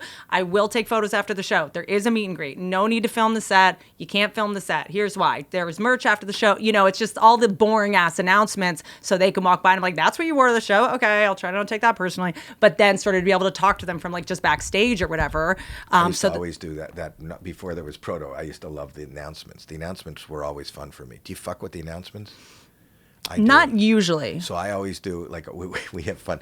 So when we play theaters and things like that, there's sometimes the local DJ or the person from the theater wants to go on and do, we just have to do housekeeping, welcome to the Pacific Theater. No photos. No photos, no nothing. Next week, Sound of Music is going to be here, so get your tickets now. And they have the big thing, and that's it. Before the show starts, they're doing the thing. We want to thank our sponsors for tonight, the Glenn's Ford. Thank you so much for your support, and all that. So they say they're going to go out and do an announcement, and I always say, well, we have announcements too about certain things and photos and things like that, and they go, we'll do it. And I said, well, don't worry, I'll write it out for you.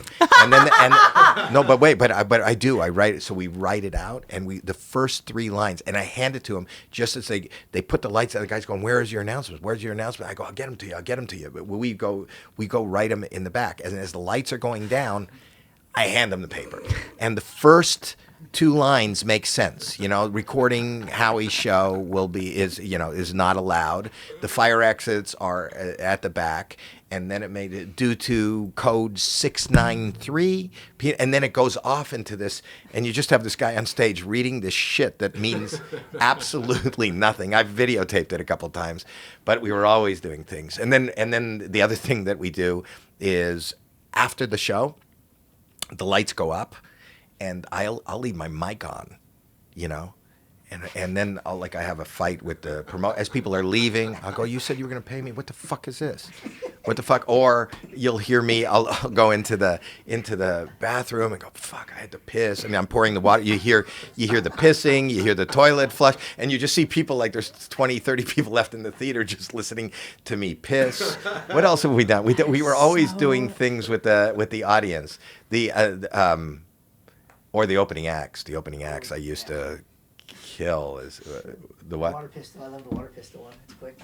Oh, I used to have I had an opening act, Lou Dinos, who would go out before me, and he was wearing this beige suit. He was wearing a beige suit, so I had him go out. You got a squirt gun, and I had a squirt gun, and I said, Lou, as the lights went down, I go, you know what?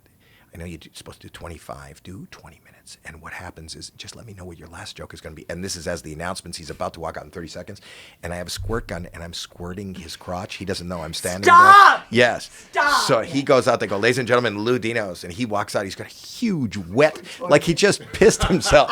And he has no idea. I used to kill him horribly. I did so many things to Do you know poor about Lou. Liam Neeson's pissing himself problem? No. It's like I bring it up all the time, which is like so mean, but I'll send you some pisses pictures of himself? it. Yeah, there's like lots of photos of him with fans with just like giant piss stains on his pants. Like I think he probably just drinks too much and whatever, or he just doesn't give a shit. I did the same thing to Lou Dinos. I had we were on tour and I've told this story. We were on tour and I said, "You having a great time?" And he goes, "Yeah, it's a little hard because everybody's here to see you, and I'm being honest with you, it's a little hard." So I hired a guy to come backstage and just say, "I'm a huge fan. I saw you on Joan. I saw you on this." He was an actor, and we told him to do this. He went around the corner. He acted really drunk. He wasn't drunk, but he acted drunk. And then he went around the corner and he had a can of pea soup from Kroger's, and Kroger. One Kroger. Yeah. And he took the pea soup and he came out and he faked like he puked on Lou's shoes. And Lou was disgusted and he goes, "Holy fuck, I got one fan that shows up and they puke on me." I was just saying this. And I paid this guy, I paid for a plane ticket. And the next night, wherever we were, the same guy shows up and pukes on his shoes again. And he goes, "One fan follows me to 2 fucking cities and pukes on my shoes. And my shoes are ruined and everything." And I started laughing, and then he realized it was me. He goes, "You fucked with me, right? That was a joke, right?" He goes, "You owe me. My shoes are ruined. You owe me shoes." I said, "Okay, I owe you shoes." The next day we go to this was in my book. I talked about this, but we went to the mall and I bought him beautiful size 10 leather dress shoes. And he loved them. He goes, "Thank you." And I'm sorry I got upset. And he goes back to the hotel, and we stayed in the mall, and I bought the exact same shoes in 9.5, 9, 8.5, and 8. And every 5 days on the tour, I would get into his dressing room, and I would just switch out the shoes. And then, after about 2 weeks, I see him kind of limping. I go, "What's going on, Lou?" And he goes, "You're not going to fucking believe it." He goes, "I'm in my 40s, and I can't tell you." I go, "Tell me, what are you thinking?" He goes, "I'm in my 40s, and my fucking feet are growing. I'm growing out of these shoes. I don't know how this is happening." And so the road used to be so mumuch fun. I don't do that so much anymore. Did you ever, like the Comedy Store in, 80s, 90s, it was sort of this thing that I'm just obsessed with, like what your relationship was with it. And did you have a relationship at all with Mitzi? Mitzi, yes. I loved Mitzi. Mitzi loved me. Mike Binder brought me to the Comedy Store. He had seen me at Yuck Yucks in Toronto. I was out here on a business. I come from retail. I come from business. I wasn't a comedian. Carpets, right? Carpets. It's fascinating. And other things, too. I had these, I like that. I have that entrepreneurial spirit. And I was actually out here. I bought this, I had the rights to this Uncle Sherman flasher doll. And it was this little stuffed bald man. And it had a trench coat. And you open up his trench coat and his dick and his balls would hang out. It was like a joke gift, And I got the rights to it for Canada. And it was manufactured here in California. And then what happened is I shipped like tens of thousands of dollars worth of Uncle Sherman dolls to Canada, and they got stopped at the border because they were deemed pornographic. They had all these dick and balls. And then I made a deal with the company where they shipped all the dolls and then all the dicks and balls separately, and then we would adhere them in Canada. And then all the dolls got through, and then I had these cases of dicks and balls at the border that weren't getting through, so I had to come down here for meetings of how we were going to get all the nuts and dicks into the country. So Binder knew I was here, and he said, "Well, you're here, I can get you on." He got me on at the Comedy Store. And then at the Comedy Store, that's where George Foster saw me. He had a comedy game show called Make Me Laugh, and gave me a job on TV. And I did that. But Mitzi just said, "You're so good. You're so funny."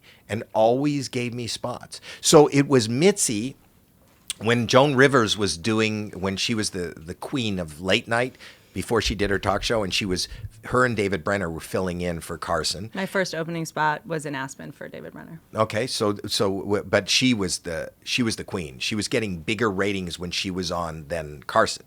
And when you knew that Joan Rivers was filling in, that's when America would, light up and everybody would turn on the TV because you didn't know what she was going to say about Elizabeth Taylor. It was so edgy and so funny and so witty, and she was. I was born with a coat hanger in my ear. Right. Could never say it now. No, that's an abortion joke for the kids. They wouldn't know that. Yeah, reference. because we don't have. It doesn't exist anymore. Yeah, and people don't know medical procedures. They don't know it is done with a coat hanger, because a lot of the kids today have wooden coat hangers. So how do you do that? So the thing. No More Wire Hangers was about abortion. Right, and a lot of women lock their keys in their pussies. Is that okay? Is that politically incorrect? Because who are you going to call? AAA? Like, you can just have a coat hanger and get the key out of your pussy yourself. Or do you call a tow truck? So anyway. A camel tow truck. A camel tow truck. I love that. I wish I would have said that. But you did. But anyway, the point. And we're spiraling. Yeah. What was I Joan Rivers, everyone would tune in. Oh, so I called. So she was living in New York, and then she would come out when she was going to fill in for a week and do sets at the Comedy Store. She would hone her monologues at the Comedy Store. And one week, after I had been told by Jim McCauley, who was the booker for The Tonight Show, that I would never get on The Tonight Show. Johnny doesn't like what I do, and it's not the right tone for him. I said, one more shot. I called Mitzi. Joan is coming out and working this week, and she's got sets all week at 9:30. And I said at Thursday. Was that the opening spot back then? No. Oh. But that's when she went on. The show started at 7. Okay. Yeah, at the Comedy Store. She's going on at 9:30. I said the spot right before, could you put me on at 9:20, right before her, because there's a chance that she may see me. And Mitzi was so nice. There was no question. She goes, Howie, I'll do anything. Yes, I'll make sure. And it'll probably run late, so Joan will come in, and she'll definitely, don't worry, Howie, she'll see you. And I went there, and she saw me and gave it to me the first time she saw me. She just said, you're very funny, young man. Have you ever done The Tonight Show? And I said, this is my birthday week. It was November. And she said, well, call Billy. Oh, that's I'm doing Mitzi. I can't do Joan. Oh, yeah, that's. But call Billy Samuth. And I called Billy Samuth the next day, who was her manager. Remember Billy? You saw him? I knew of, yeah. It was in the documentary where he quit. The one that disappeared, right? He disappeared. And he became a barista. And she had to let him go because he was just. He's a barista. Where? At Starbucks. That's where he left. Still now? No, he passed. Oh. But he was a great, colorful character. Half the people that work there seem like zombies, so. Yes. Is that a reference to the fact that he passed? Yeah. Yes. A lot of people passed. A lot of my contemporaries in this past year have passed, which is heartbreaking. I was probably the last person to talk to Gilbert Gottfried. I was talking to him when his wife was calling 911 to put him in the ambulance. When I'm the last comic to talk to him, But that was heartbreaking. I loved Gilbert and Bob and Louis. And now it's just winding down to nothing. Can I just tell you a joke that a brilliant comedian named Dan Mintz said about this is how we process grief, okay? Like when Saget died, we were all like, yes, he would want us to be fucking making jokes, but it was just too much. But I the only thing I could think about was when, Saget's, as you know, his sister had a horrible disease called scleroderma. Yep. And it's a disease that eats your skin until it just eats you alive. It's just your skin hardens. It's awful.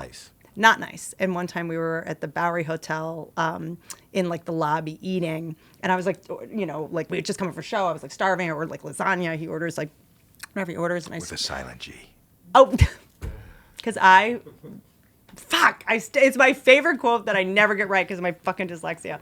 So he's talking. I go to take a bite out of my lasagna, and he goes, "Hey, don't eat my sister." Oh my God. God. I know. I always think of that, and I know that's, he'd want us to joke. He would joke. He went through a lot of pain in his life. He lost everybody. and Heartbreak. friends, and but he was just, and that is what comedy is. There isn't too soon, and that kind of brings us back to what we started talking about. And But what happened was like, when comedians pass, there's conversations that we have with each other on the phone to cope, and then there's what we have to tweet. But Dan Mintz, brilliant comedian, because he died the same week as Meatloaf. Dan Mintz? No. Bob. Sorry, no. Louis Anderson died the same week as Meatloaf. Okay. And Dan said, Meatloaf died of COVID and Louis Anderson died of meatloaf.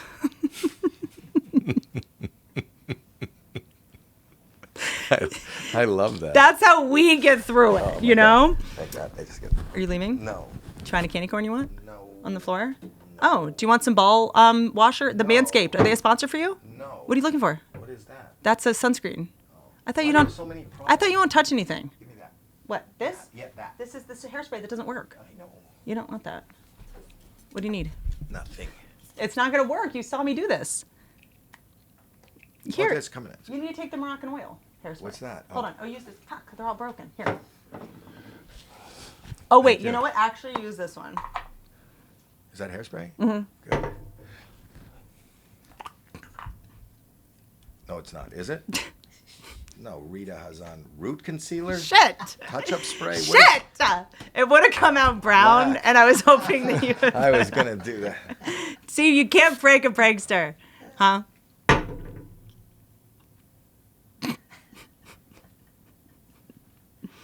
Watch how your life changes. Oh, my God.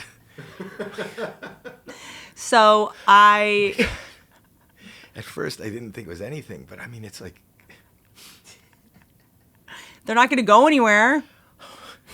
Sorry, I'm just emotional. Go ahead. I know how much you love Mitzi, and I was in her office the other night, and you might just be crying because of the actual aerosol you just put on your head. I hate you.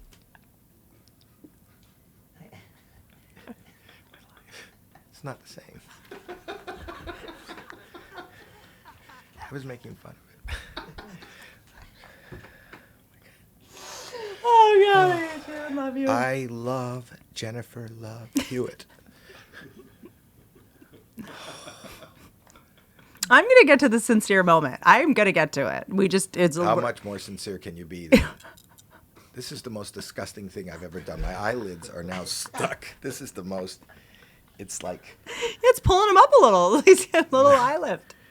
But I know what a woman in porn feels like after they yell, "Cut!" This is all sticky and everything is just, I need a shower.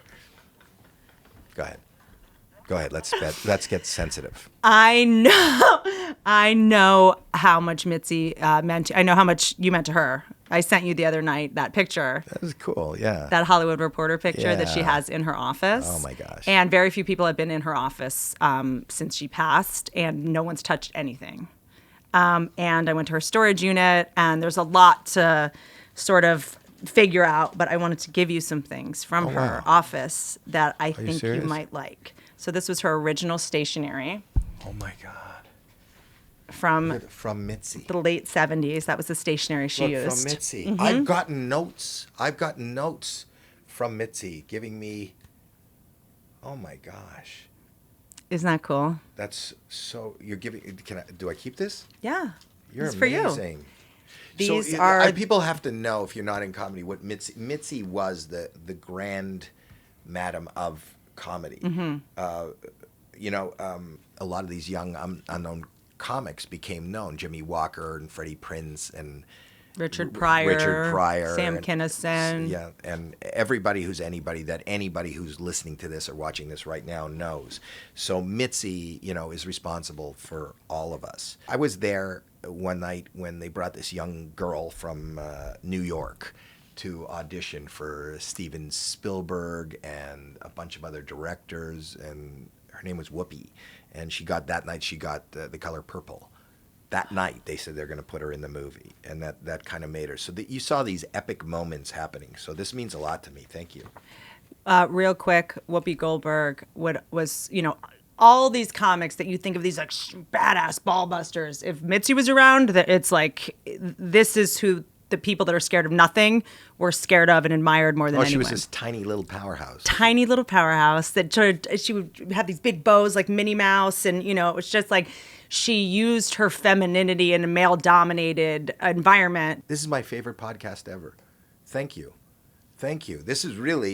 You're amazing. You're a beautiful person inside and out. Here, if you want to put them in here. Here, I can do it if you want. No, I'll do it. You don't have to do. That's really cool. I'm not, no tongue in cheek. This is really cool.